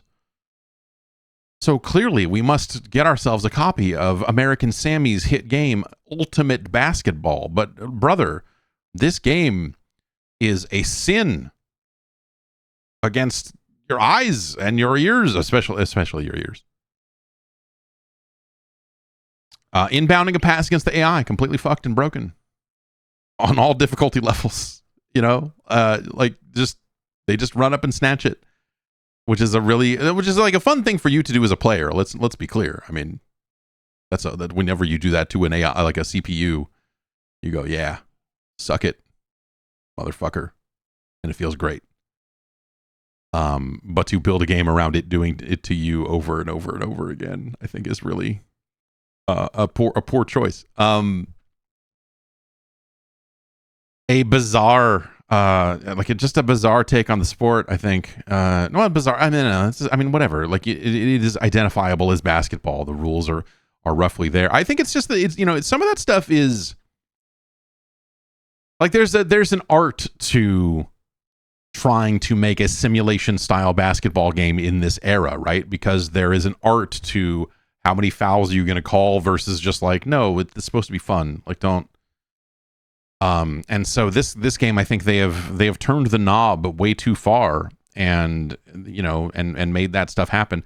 Passes missing their intended targets with that level of frequency is kind of fucked up, especially when the game is like skittery in ways where you're like the players are all over and you're not really sure why that happened. It's not like I can control the player on the court. They run around as they see fit, and I can kind of move. I can change the arrow from one player to another, but they do what they do. And that sucks. It sucks.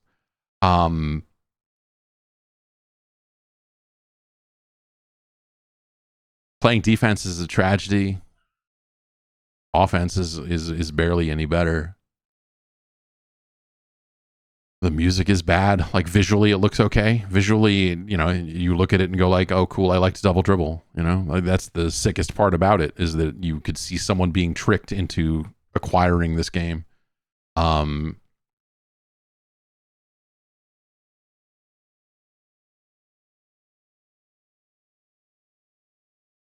It's real bad. It's real bad.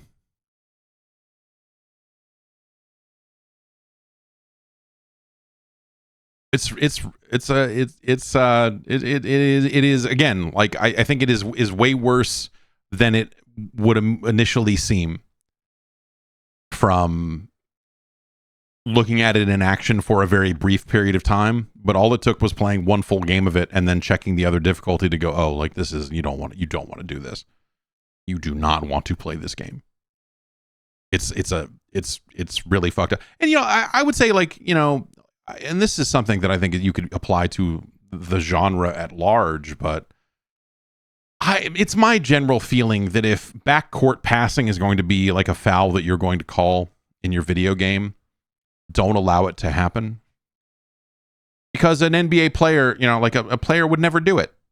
Rarely do it, I guess. But like the easy way that you can throw the ball back there and get called for that, it is a little too easy for that to happen. And yeah, man, just across the board, top to bottom, inside and out, this game is a straight up fucking suckfest. I mean, it is worse than Castlevania 3 Dracula's Curse. Definitely worse than RBI Baseball 3. It's no Mission Impossible. Another game that might have done better with the Castlevania 3 soundtrack. Excite Bike is a better game. You'd be better off with a copy of 8 Eyes.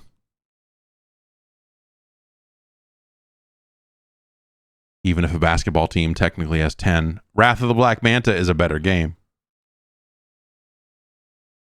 You would be better off with a copy of The Flintstones, The Rescue of Dino and Hoppy. Of course, volleyball is a better game. Dizzy the Adventurer is a better game. Tecmo Baseball, certainly a better game. You'd be better off with a copy of Bomberman 1. I got really mad at a TikTok again, but I did not engage with it because that's what they want. But it was like an account doing like, it's the anniversary of this classic franchise. Bomberman came out in 1980. It was like but like they were showing like a much newer Bomberman game in the footage. Like, say happy birthday to this classic video game. It came out in, and it was not the version of the game that came out all those years ago. And I was just like, oh, you. Werewolf the Last Warrior is a better game. Ikari Warriors 2 Victory Road is a much better game. Yeah, no mention of Eric and the Floaters in this TikTok at all. It was disgusting. Stanley: The Search for Dr. Livingston is a better game. Platoon, certainly a better game. The Bugs Bunny Birthday Blowout, better than Ultimate Basketball. WCW World Championship Wrestling is better. You'd be better off with a copy of Dig Dug 2 Trouble in Paradise. All Pro Basketball is a superior product. Ultimate League Soccer is a better ultimate sports game than Ultimate Basketball. Hell, I'd even take John Elway's quarterback.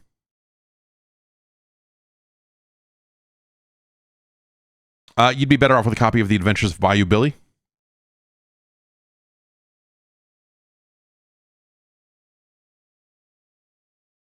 And below that, the quality on this list takes an extra serious dive. We're already pretty down in the dumps here. But sub Bayou Billy, it gets real nasty. It gets real filthy down here. But you would definitely be better off with a copy of Gotcha the Sport.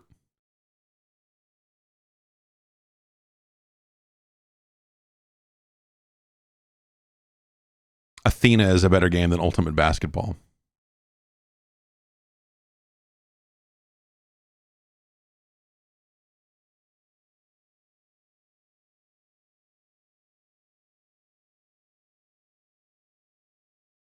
King Neptune's Adventure is a better game than Ultimate Basketball.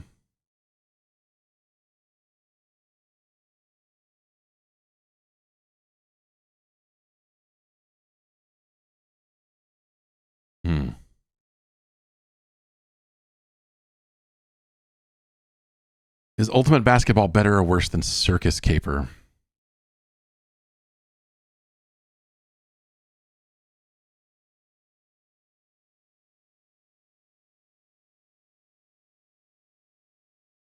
It's worse. It's worse than Win, Lose, or Draw. It's worse. It is worse than The Last Action Hero, but it is better than Robo Demons? No. It's worse than, because it's worse than Wayne's World. I guess the question is it like, here we go, like, is it better or worse than NFL? It's better than NFL, just presentationally, like, it's better than Captain Planet and the Planeteers, which is a crime of its own. But it's no Wayne's World. It's our new number 597.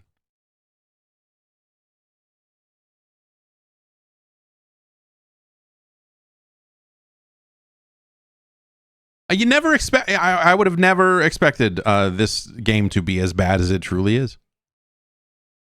Because I think basketball, like, especially like 8-bit basketball, it just feels like a generally inoffensive thing. You can make a generic 8-bit basketball game and it's fine, and all of that stuff works. Like, you know, there's nothing complicated about the way it controls.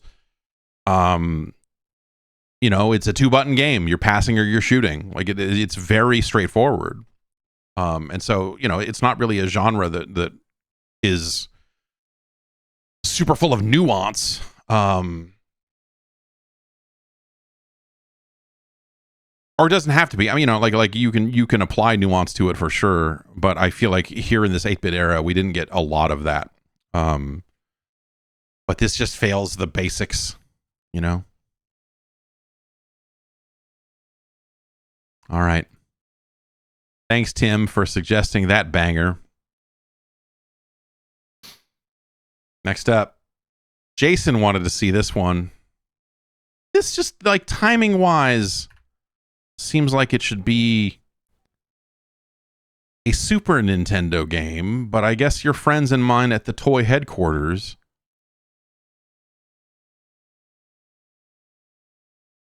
decided to make this happen in 1993. Okay, so I'm not wrong.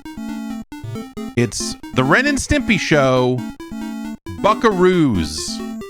And the S in Buckaroos is an exclamation point. Dan Kitchen's name is on this. I'm already... And I'm sure Dan Kitchen is a nice fellow. But I feel like his name has been on some real grimy NES games.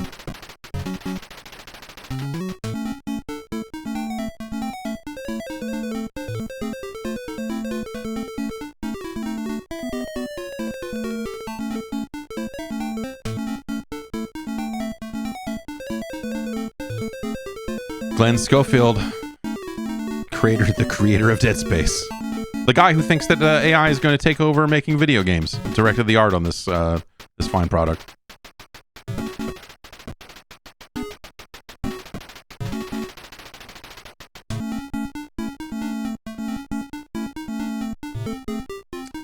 Howard Phillips, baby. Post NES era Howard Phillips. Post Nintendo of America Howard Phillips. When he went to THQ to get his hands dirty. And brother, he got his hands dirty. Look at this. Look at this already.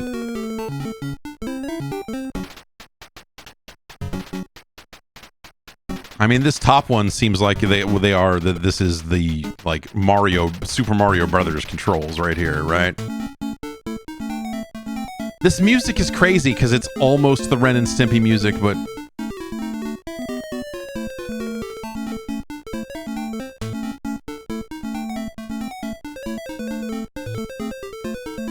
Eureka!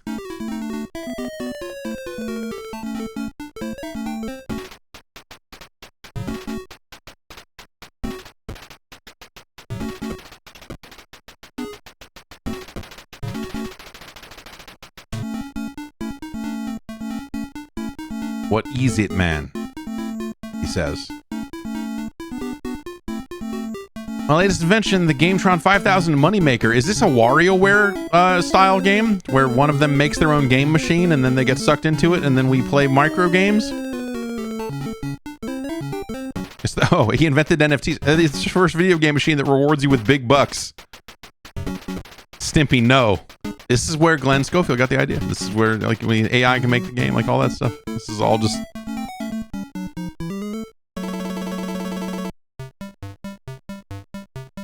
Last off to adventure, Captain Hoek and Cadet Stimpy.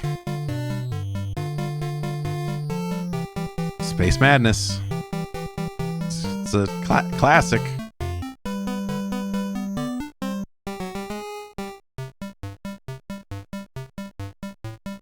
Bring Ren past transporter and get him to exit.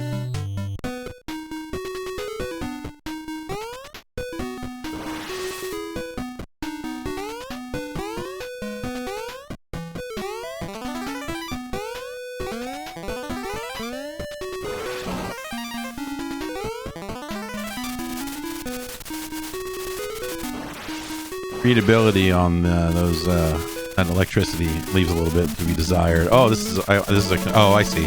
That's the teleporter. I was like, why I can't move?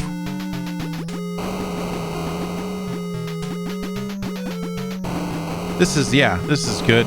We're fighting 8 balls. Like for Ren and Stimpy, I guess it's like not like the art style's not like we shot a bunch of 8 balls. It's just really well. I mean, like bad Mega Mania over here, but this ship is gigantic. This ship was made in an era where this ship was made for a licensed game where they felt like we need the ship to be big. Like, is that money? I can pick that up, right? I guess don't shoot the money. I just want to pick up all the 8 balls. No? Okay.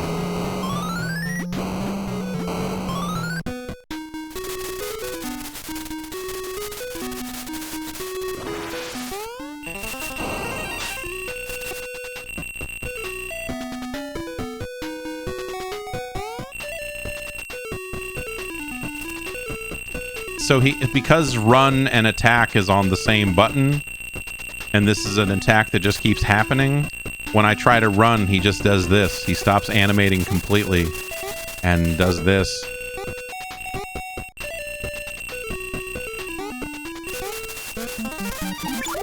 All right, well, I walked back into the teleporter. I don't know.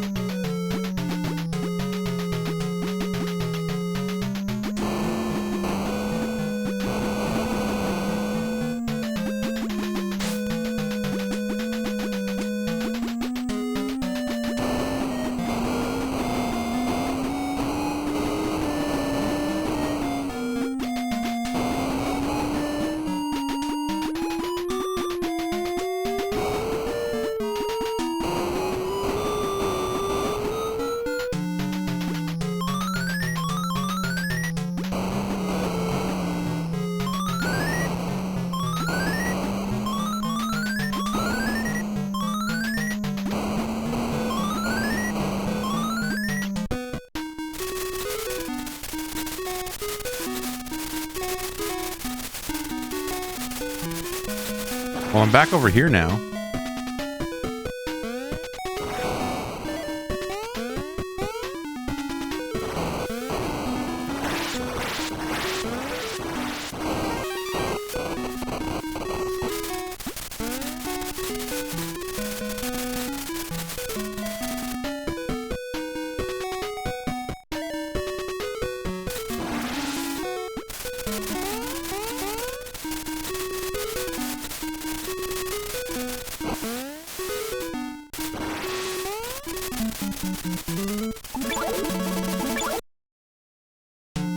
So yeah, the instruction said something about getting him to the other side. So I wonder if I have to do that. But me myself, I have to walk through the teleporter for reasons.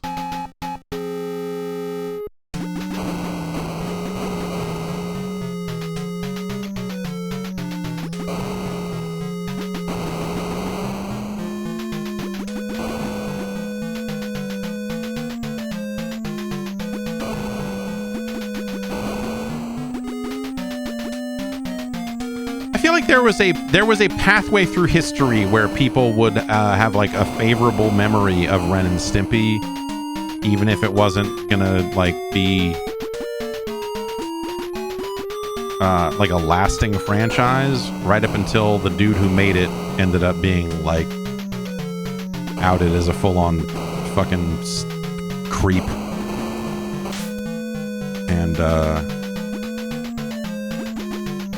And it just feels like everyone who would have associated with the brand or anything back then or everything else. And yeah, they did that other show that was like not good also, right?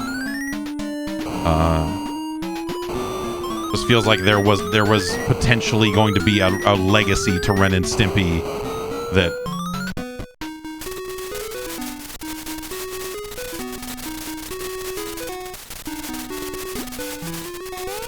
oh, we've broken the game. Oh, fuck off!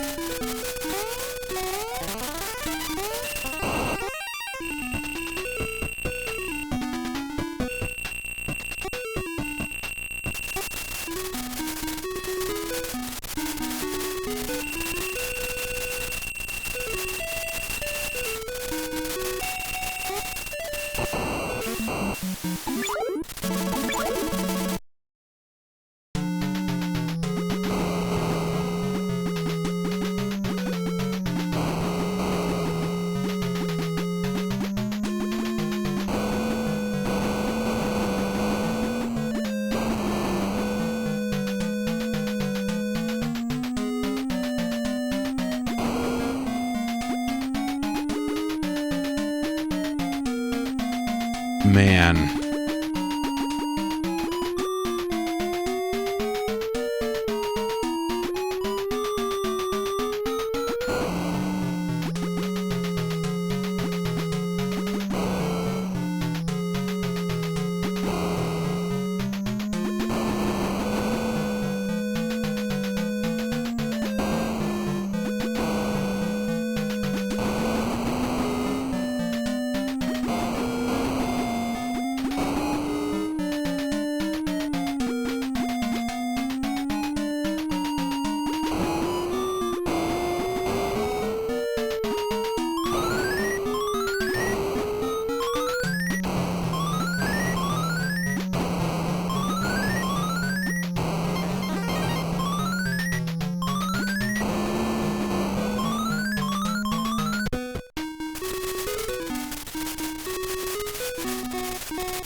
Okay, so the log hurts you.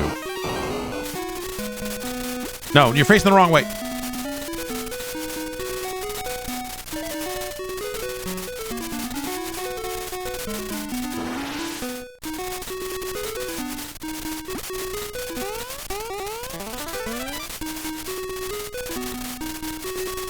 Can I?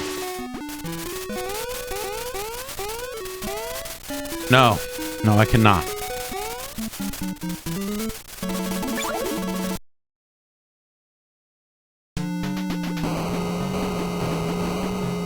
it's like, you know, there's a little bit of lemmings in here because, you know, you got to make Ren go where you want him to go. And we, you know, we've made the Simpsons game. So, you know, we're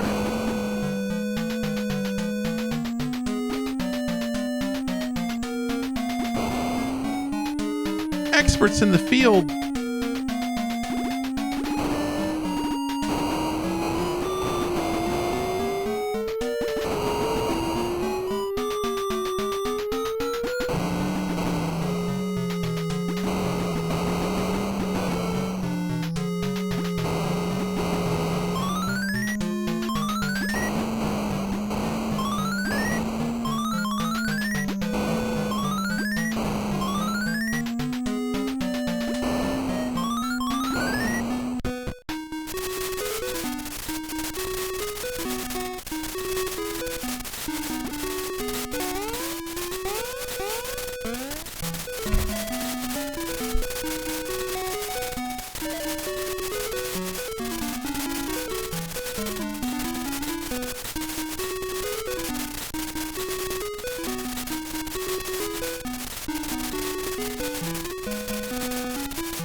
Like, I wonder if any of these other items in this level are, like, things you should pick up other than the money.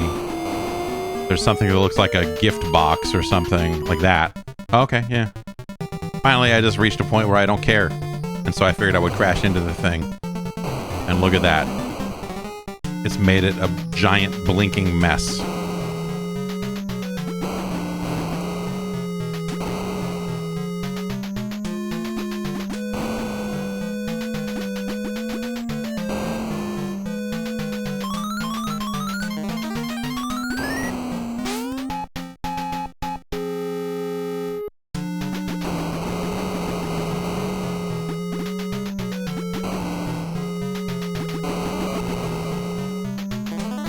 I thought, yeah, the other one was the cat food. I thought maybe the cat food would be a good thing. And I was right. It is. It's a good thing. Except I shot it that time.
Okay.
This is just this is all just a strategy. I'm getting so many extra lives.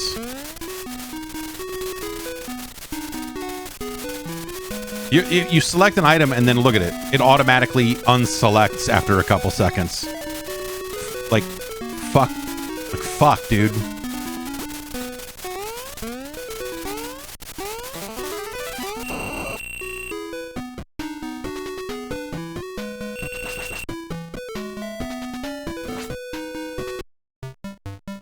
You win!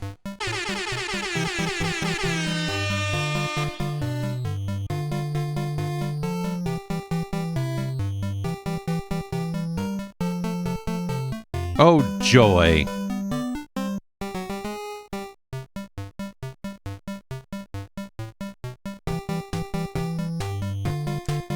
They're looking for lots for glory, adventure, and lots of loot, but they'd better watch out. The sheriff and his deputy are itching to string up a couple of thieving varmints.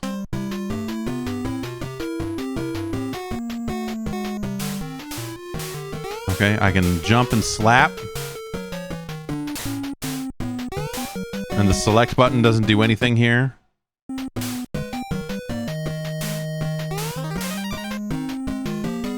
Oh. So I don't kill anything by slapping it? It just... Oh, there we go. Okay.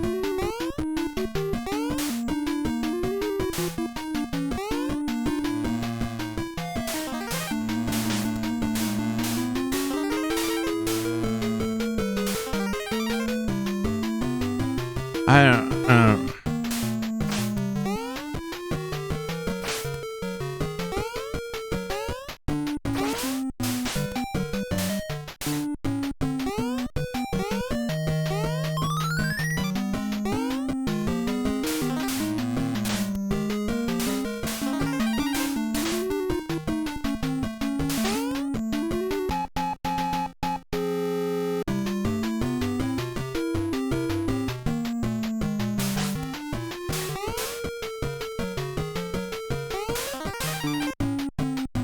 Like, when I hit the enemy, they become invincible.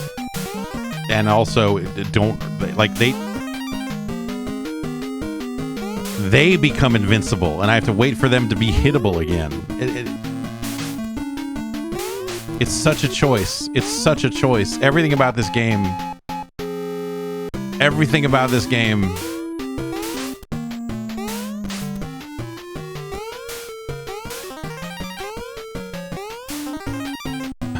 The little noise it makes when you successfully hit a thing, like, you're like, oh yay.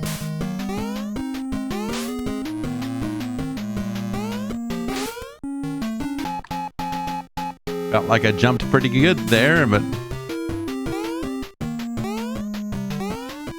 oh, this thing stays with you, huh?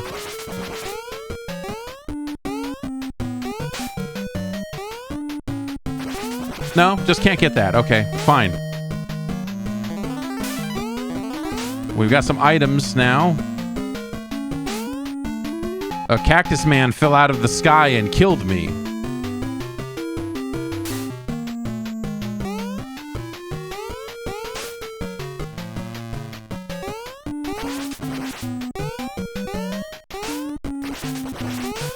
This is clearly, you know, this is not the right way to play this game, and I need to...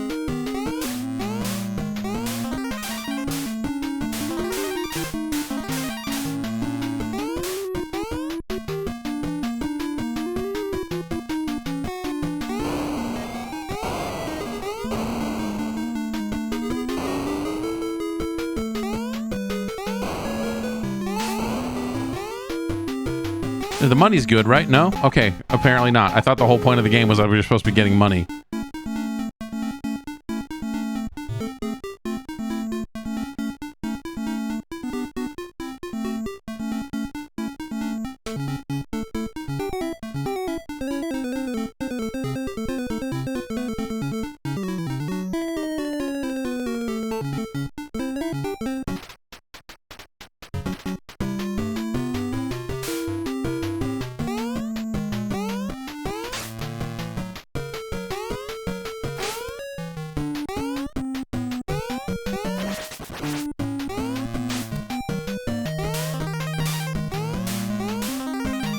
When I hit the enemy, it makes me bounce into the air like I jumped on his head, but I didn't jump on his head. Also, this weird boundary they seem to have where they cannot get any closer is, I mean, it's a boon for me, but it's ridiculous.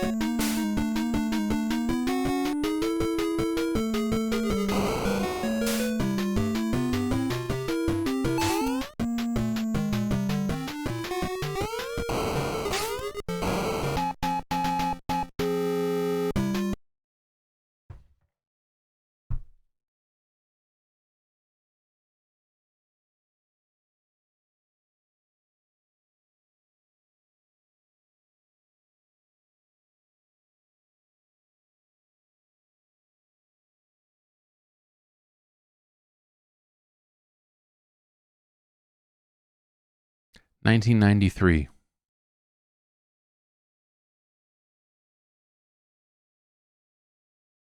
That reminds me a little bit of, I mean, probably because it's a similarly licensed game and so on, but about a duo. But in some ways, that game reminds me of Beavis and Butthead for the Game Gear, which I played a couple months ago.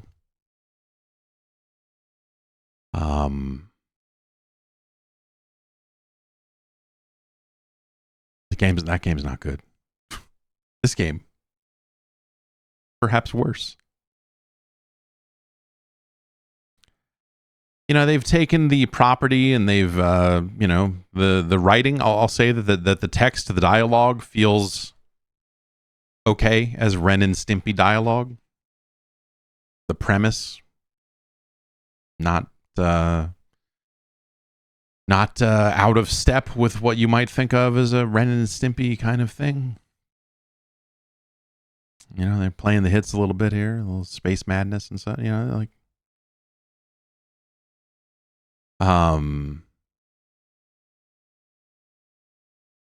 it's a bad game in pretty much every way that we've engaged with it. I think a lot of the, you know, right down to the way that they've implemented the controls, which they let you remap, which is funny. But the default is seemingly a Super Mario Brothers like setup where the B button is both run and shoot, or attack or what have you. And so that led to, you know, Stimpy being locked in a frame of animation because he had a rapid fire weapon and we wanted to run. And you can't. They didn't make an animated version of that.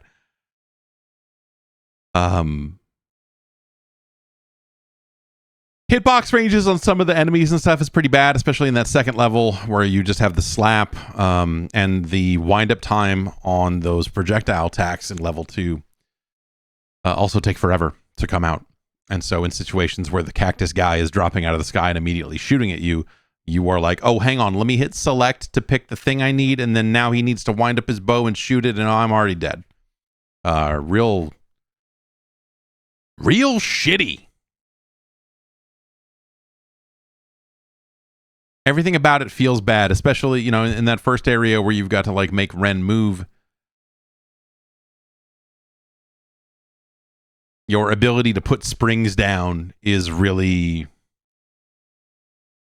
less than ideal for a section of the game where you're trying to control an automatic character and they give you some tools to do that. Those tools are real bad. I think the music is pretty terrible in terms of its attempt to recreate aspects of the Ren and Stimpy soundtrack and theme and all of that. There's nothing redeeming about this game. They give you like a space shooter level that again kind of evokes the Activision classic Mega Mania. Like if we have to realize that, like, okay, anything that any one of the kitchens worked on the NES, you're gonna see some filthy 2600 concepts brought way too far forward in time to where they don't really work as well anymore. Something about that shooter with the, hey, it's 8 balls and chickens and all this other stuff, like, it just reads as very Mega Mania to me, which Mega Mania is a cool shooter for what it is. I like Mega Mania, but this is. I like the ads for Mega Mania. The ads for Mega Mania were good because they made the game seem way crazier than it really was. It was just a shooter, but it's not the point. The point is, this game is like alarmingly bad. Like it's really it's crazy, man. It like everything it throws at you is just another kind of poorly.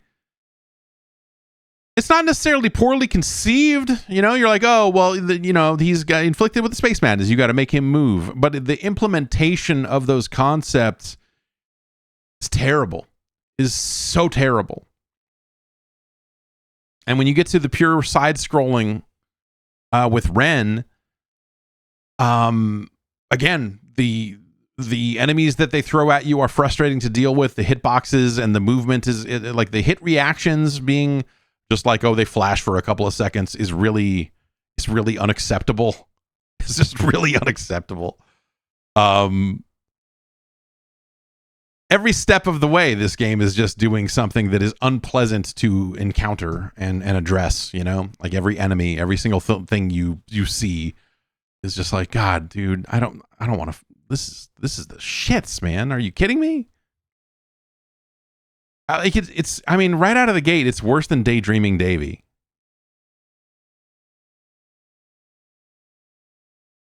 We have again found a game that is worse than Athena. A game that gets a smidge better every single week. As we play more and more of these games.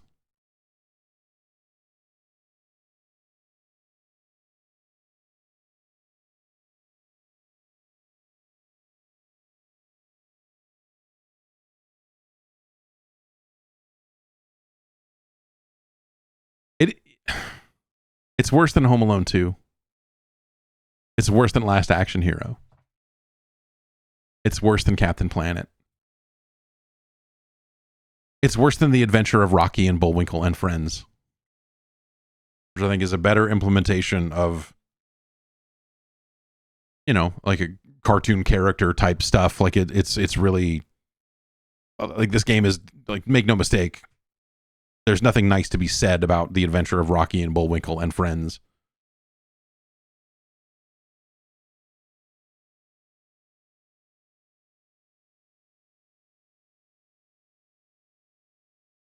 But you would be better off with a copy of that than this.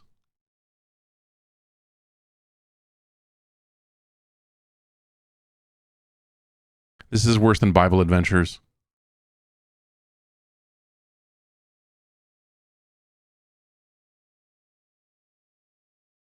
Is this better or worse than Bill and Ted's Excellent Video Game Adventure? This is worse.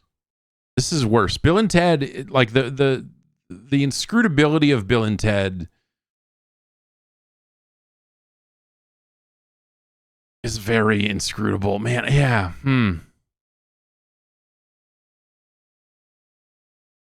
I guess like if you knew what you were doing, Bill and Ted is like significantly better than Ren and Stimpy is. But the ways in which they want you to play Bill and Ted are damn near unforgivable.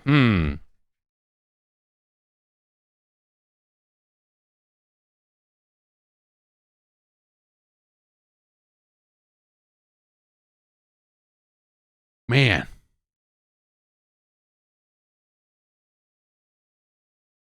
Is Ren and Stimpy better or worse than Bill and Ted?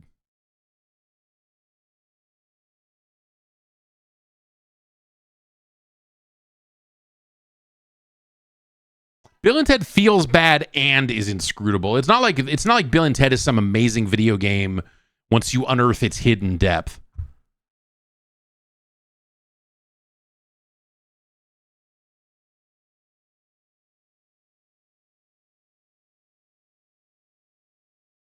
Bill and Ted is like worse in a way more competent way, I guess. Well, maybe not way more, but like Ren and Stimpy is incompetent in a lot of ways, and that is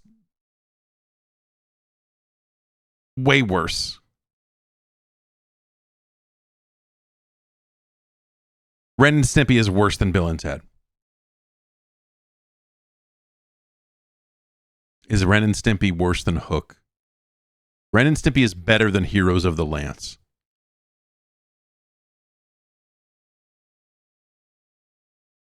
It is better than Challenge of the Dragon.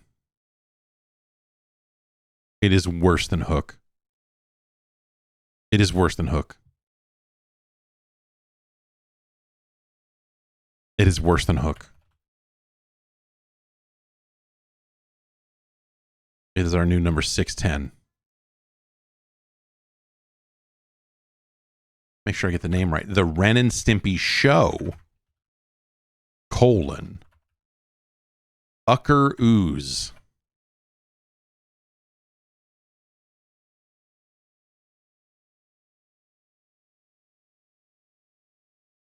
The hell, man.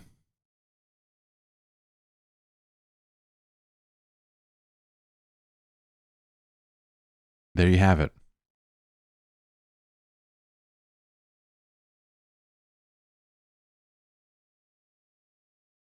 It's disturbing.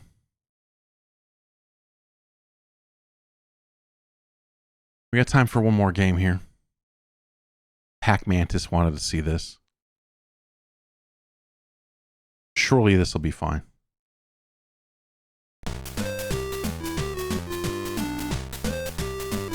It's Monopoly.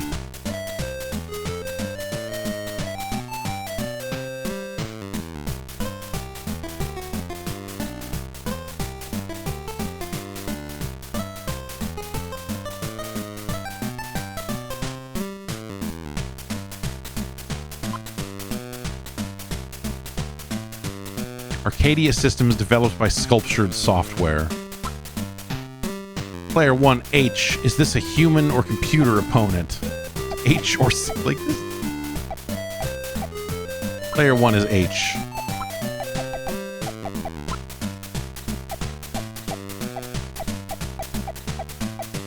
I'm gonna be the hat.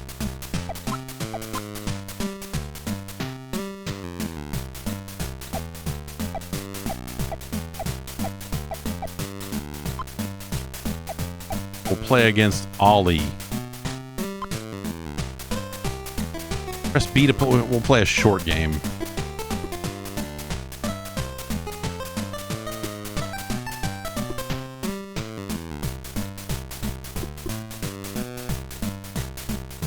I don't know. Sure. Press A if you want me to deal out the title deeds, or B to leave them with the bank. You get some kind of like, you know, what rules do you want to play? Let's deal them out. Game editor.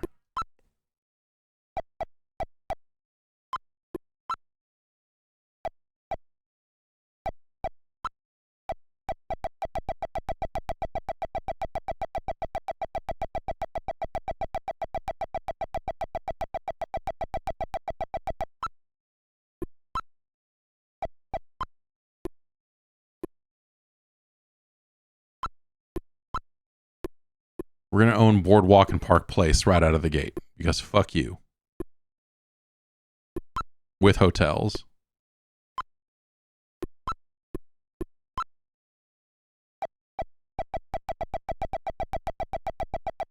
Wait, how many? Wait.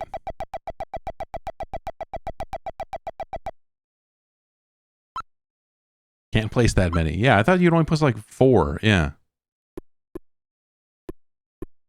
All right, whatever.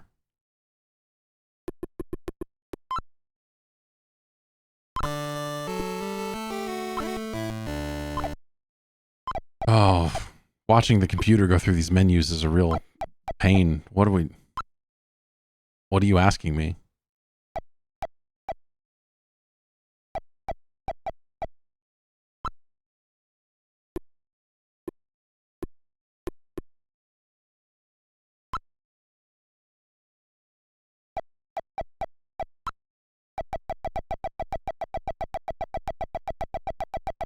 Wait, is he asking me if I want to trade Waterworks for Baltic Avenue? Because I don't.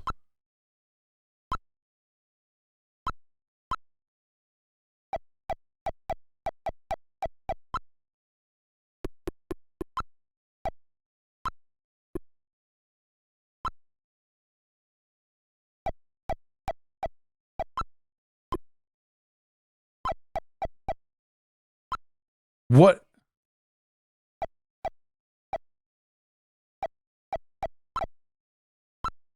Okay, so he tried to trade. Did I accidentally fucking trade away?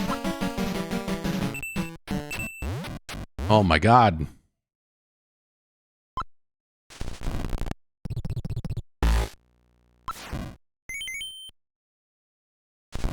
All right, rolling the dice.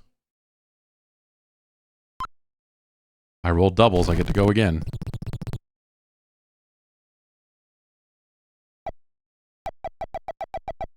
You couldn't just go to a screen that shows the full deed? I gotta scroll through this? I don't buy it, I guess.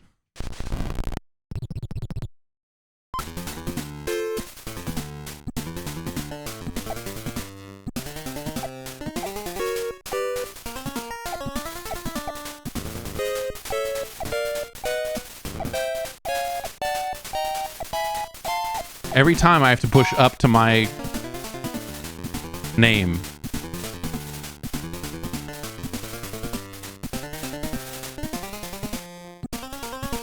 To bid. It's, oh. Old.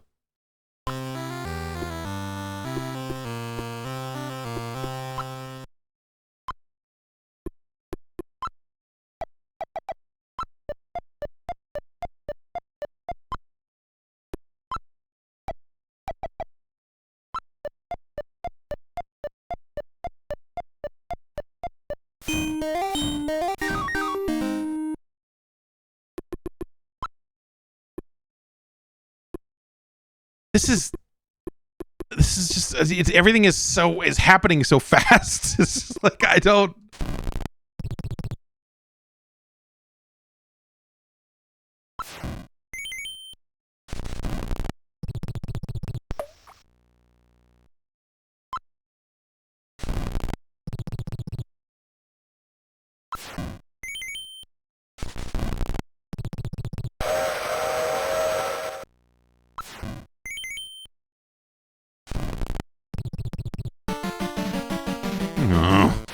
Nom nom nom nom.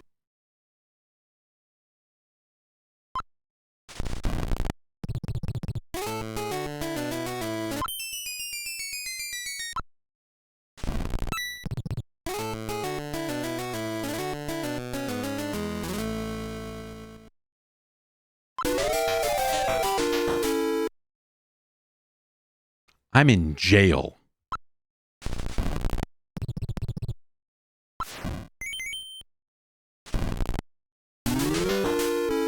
I'm still in jail. Like, there's aspects of this that almost are reminiscent of like what Rare did with some of its board game-esque things.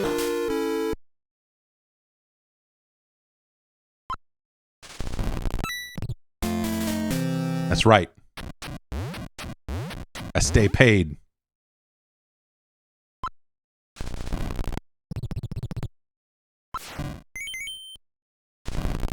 Don't be coming back now. That's almost the unlicensed game noise. I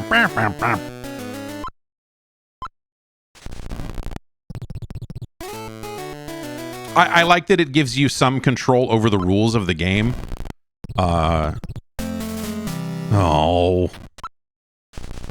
Because that's, you know, that can be a pretty big part of Monopoly, right? You know, like, hey, you like to play it a certain way. And also, hey, you can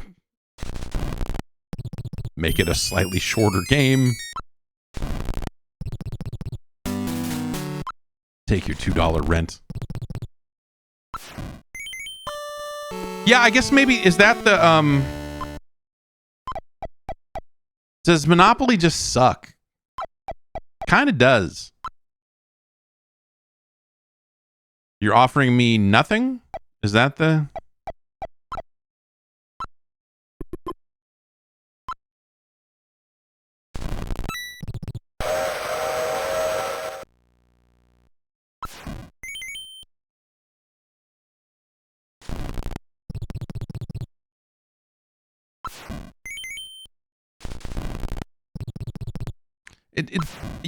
This would be nice with a little bit more fidelity or something that showed like more on this board right here, right? Like if you could see who owned houses and hotels at a glance instead of it having to go to this other screen or something like that would. Yeah, and give me $25.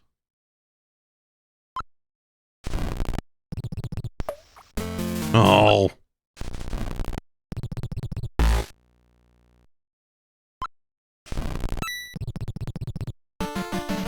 Come on now. Oh. I rolled doubles twice in a row. Am I going to go to jail?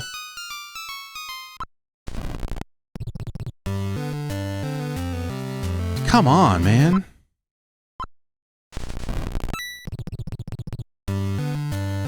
This guy's got 2 get out of jail free cards.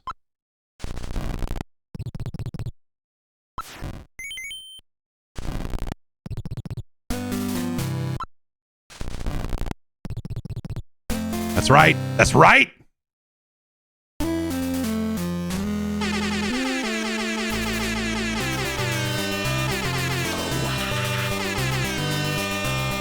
We put that motherfucker in the poorhouse.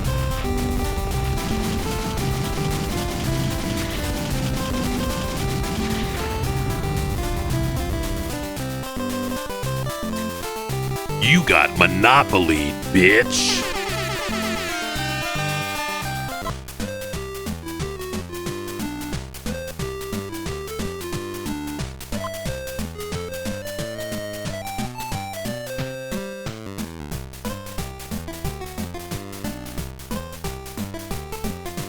Eight players. Imagine. Okay, let's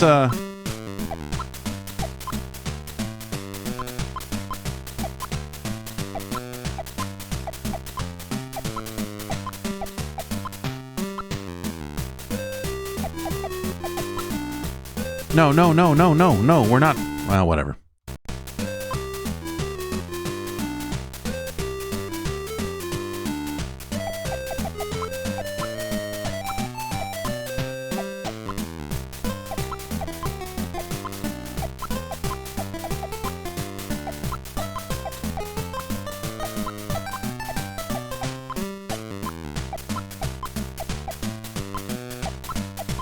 This is the new, like, fuck what you heard about Salty Bet, all this other stuff, man. Betting on NES Monopoly 8-player AI games.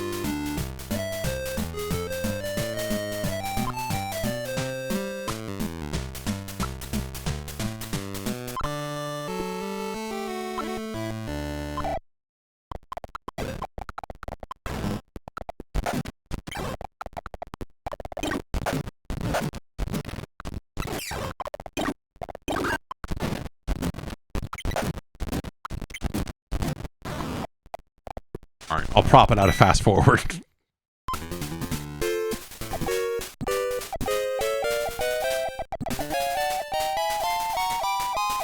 Big bids on Virginia Ave.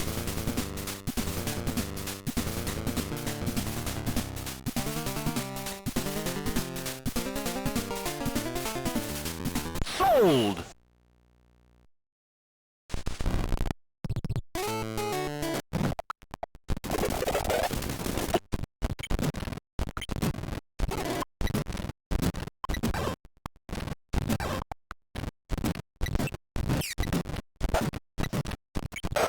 Monopoly just takes forever. Even watching this in fast motion, I'm like, my eyes are rolling back. I'm just like, oh god, dude, fuck this.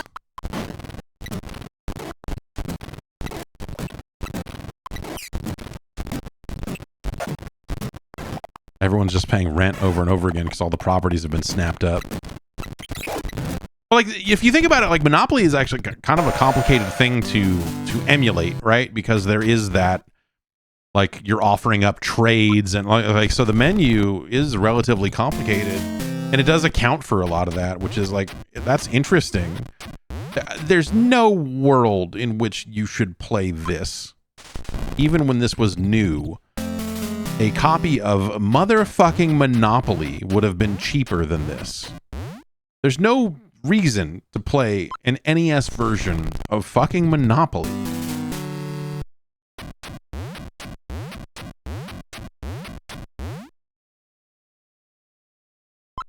Oh, sure, yeah. I guess if you want to play it by yourself, there you go. That is perhaps the only, as sad as that scenario is. If you have driven off everyone you know because of your constant insistence to play Monopoly every time you get the gang together, and so the gang is now like, we're all busy, and then you come to find out that they're all hanging out together without you doing cool stuff, then yeah, man, NES Monopoly, go ahead.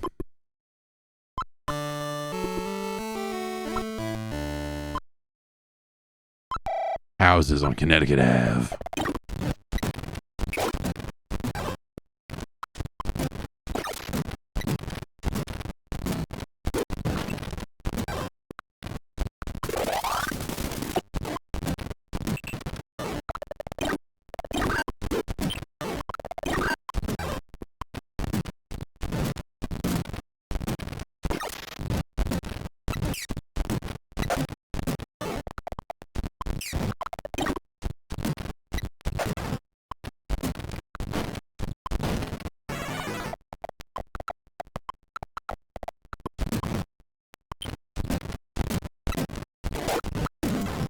Oh, someone went bankrupt. It's getting brutal out here.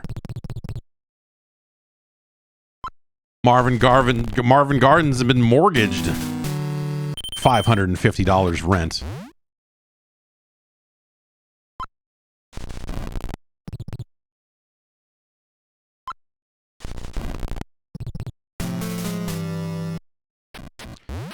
Jean-Paul with the question, asking the question that we're all thinking in the chat here. Why play Monopoly when you and your friends could be smashing light tubes behind the Home Depot? Yeah. I mean, yeah, that's a better game. It is probably less dangerous.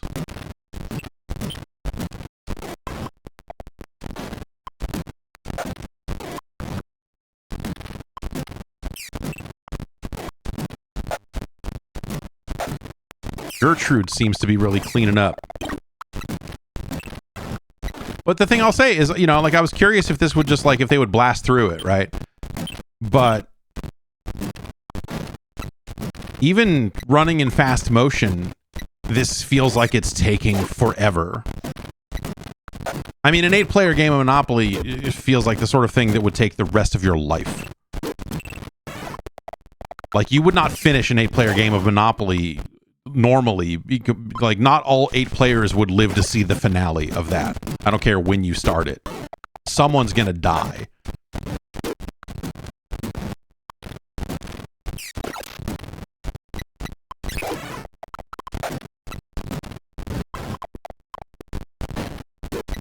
But it looks like we still have like 5-ish, 6-ish players in. Gertrude, Irwin, Penelope, Arthur, Maud, Isaac. I know at least one player did go out. But it feels like there is a real, like, rich get richer sort of phase right now where one of these players has like $6,000. And someone's down to $49. It's tough out here. Paycheck to paycheck, baby.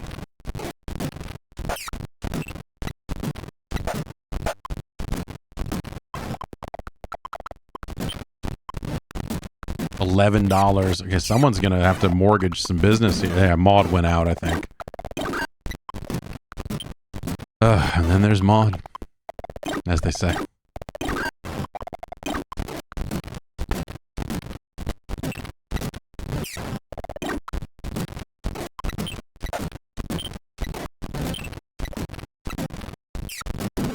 Yeah, someone else just went out. Oh.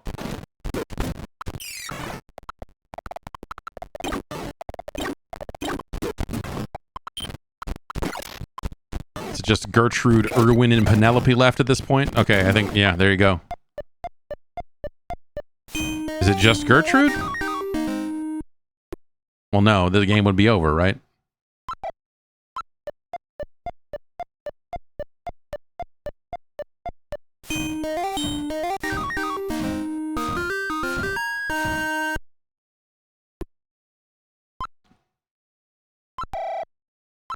Gertrude's got to buy some houses and hotels, okay?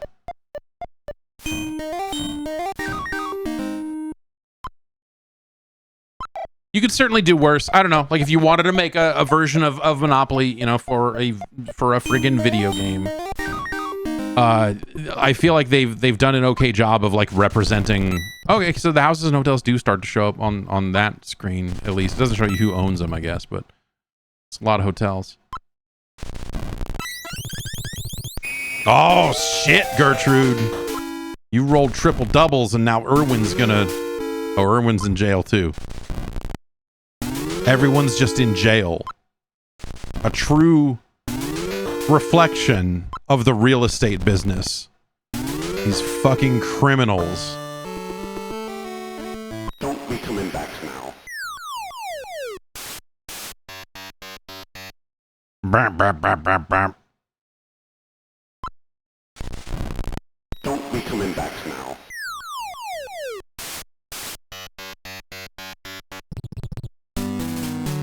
Oh, Erwin.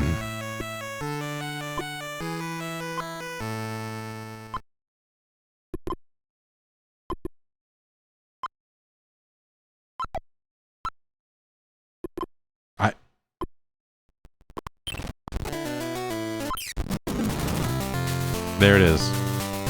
That took, even on fast forward, that took more time than I would be willing to play Monopoly at this point.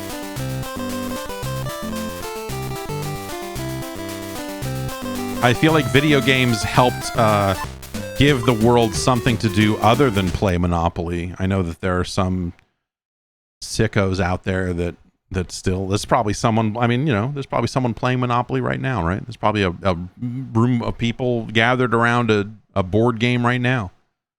And some of them are probably even enjoying it, right? It's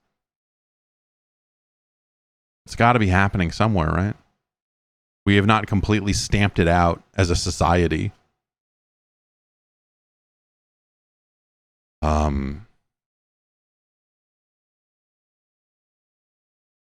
This is a tough one, right? Because, yeah, they're all in the Monopoly mobile game. Yeah, I guess, yeah, there's been, oh yeah, obviously, you know, you've had different flips on Monopoly, a zillion of them over the years.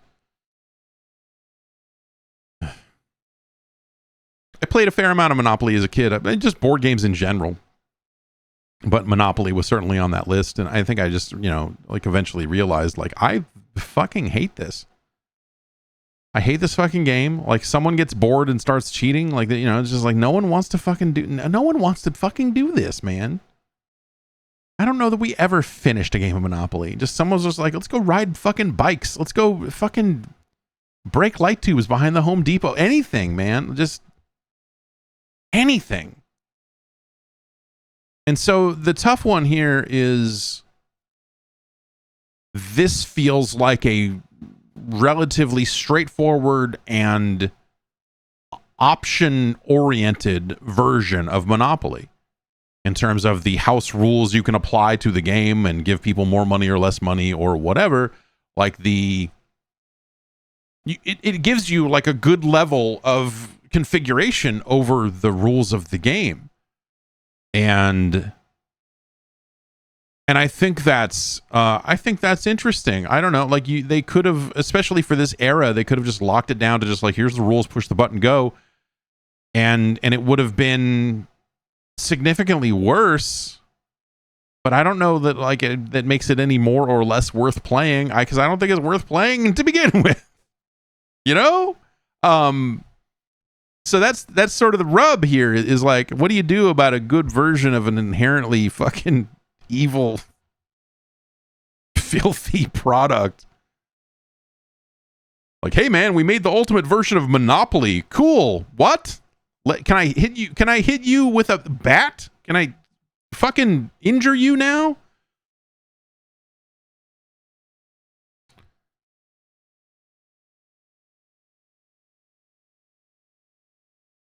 there's no.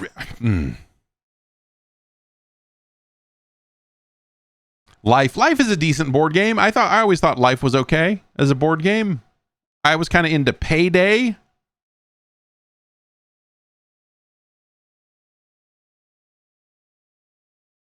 I had the Pac-Man board game. Life, they came out with numerous like versions, like the like it seems like Japan loves Life, the board game.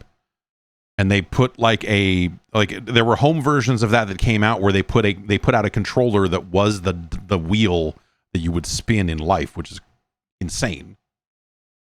Ridiculous. Like what? Why would you? Why? I should get one of those. By that same token, I wish I had one of those because it looks real silly. Yeah, man. Just we have to let the science speak here because there is always a temptation to just go like, it's Monopoly. Like I don't care how good of a version of Monopoly you make. Monopoly is fucking awful. Like this should be the bottom of the list. Why would you ever do this? Why would you ever do this?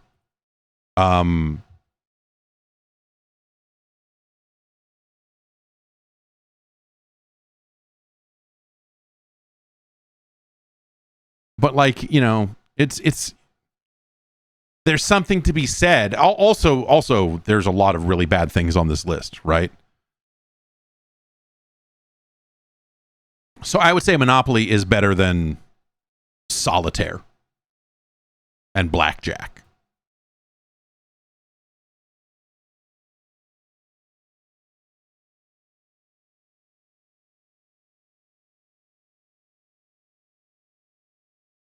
But I don't know that I would say that it's better than Cybernoid the Fighting Machine. I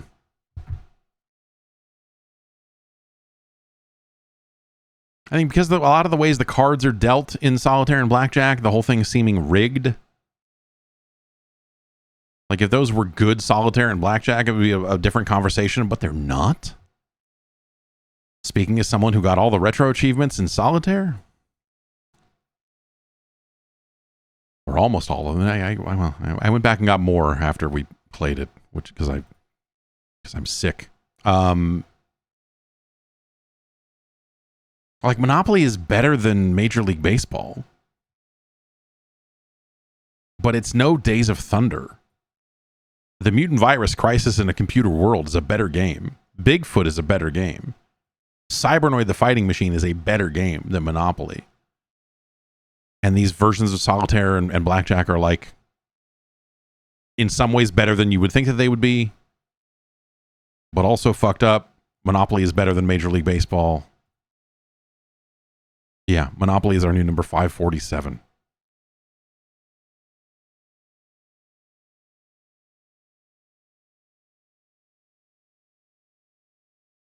And there you have it.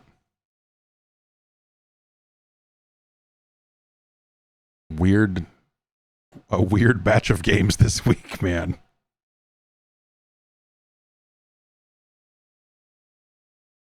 But that's what people wanted to see. And that's why we're here. If you want to suggest some games, join the advisory panel, and you too can suggest some video games over at patreon.com/Jeff Gerstmann. You can go to 8bitnintendo.science if you want to see the full list with timestamps and all that other cool stuff. That's a fun site.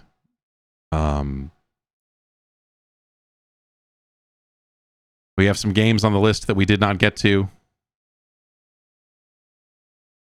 We have one game on the list we did not get to. Ugly Lawn wants to see Desert Commander. We'll try to get to that next week. Someone suggested there's a wrestling game. There's a wrestling game we haven't played. Pro wrestling.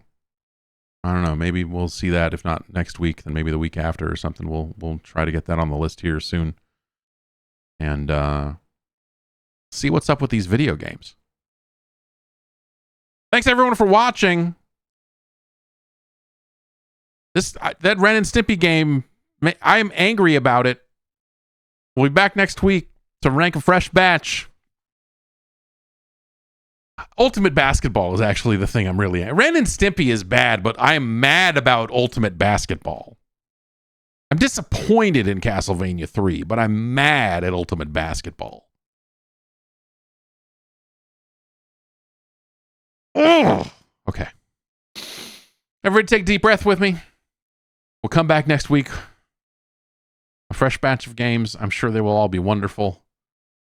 And we'll see you soon.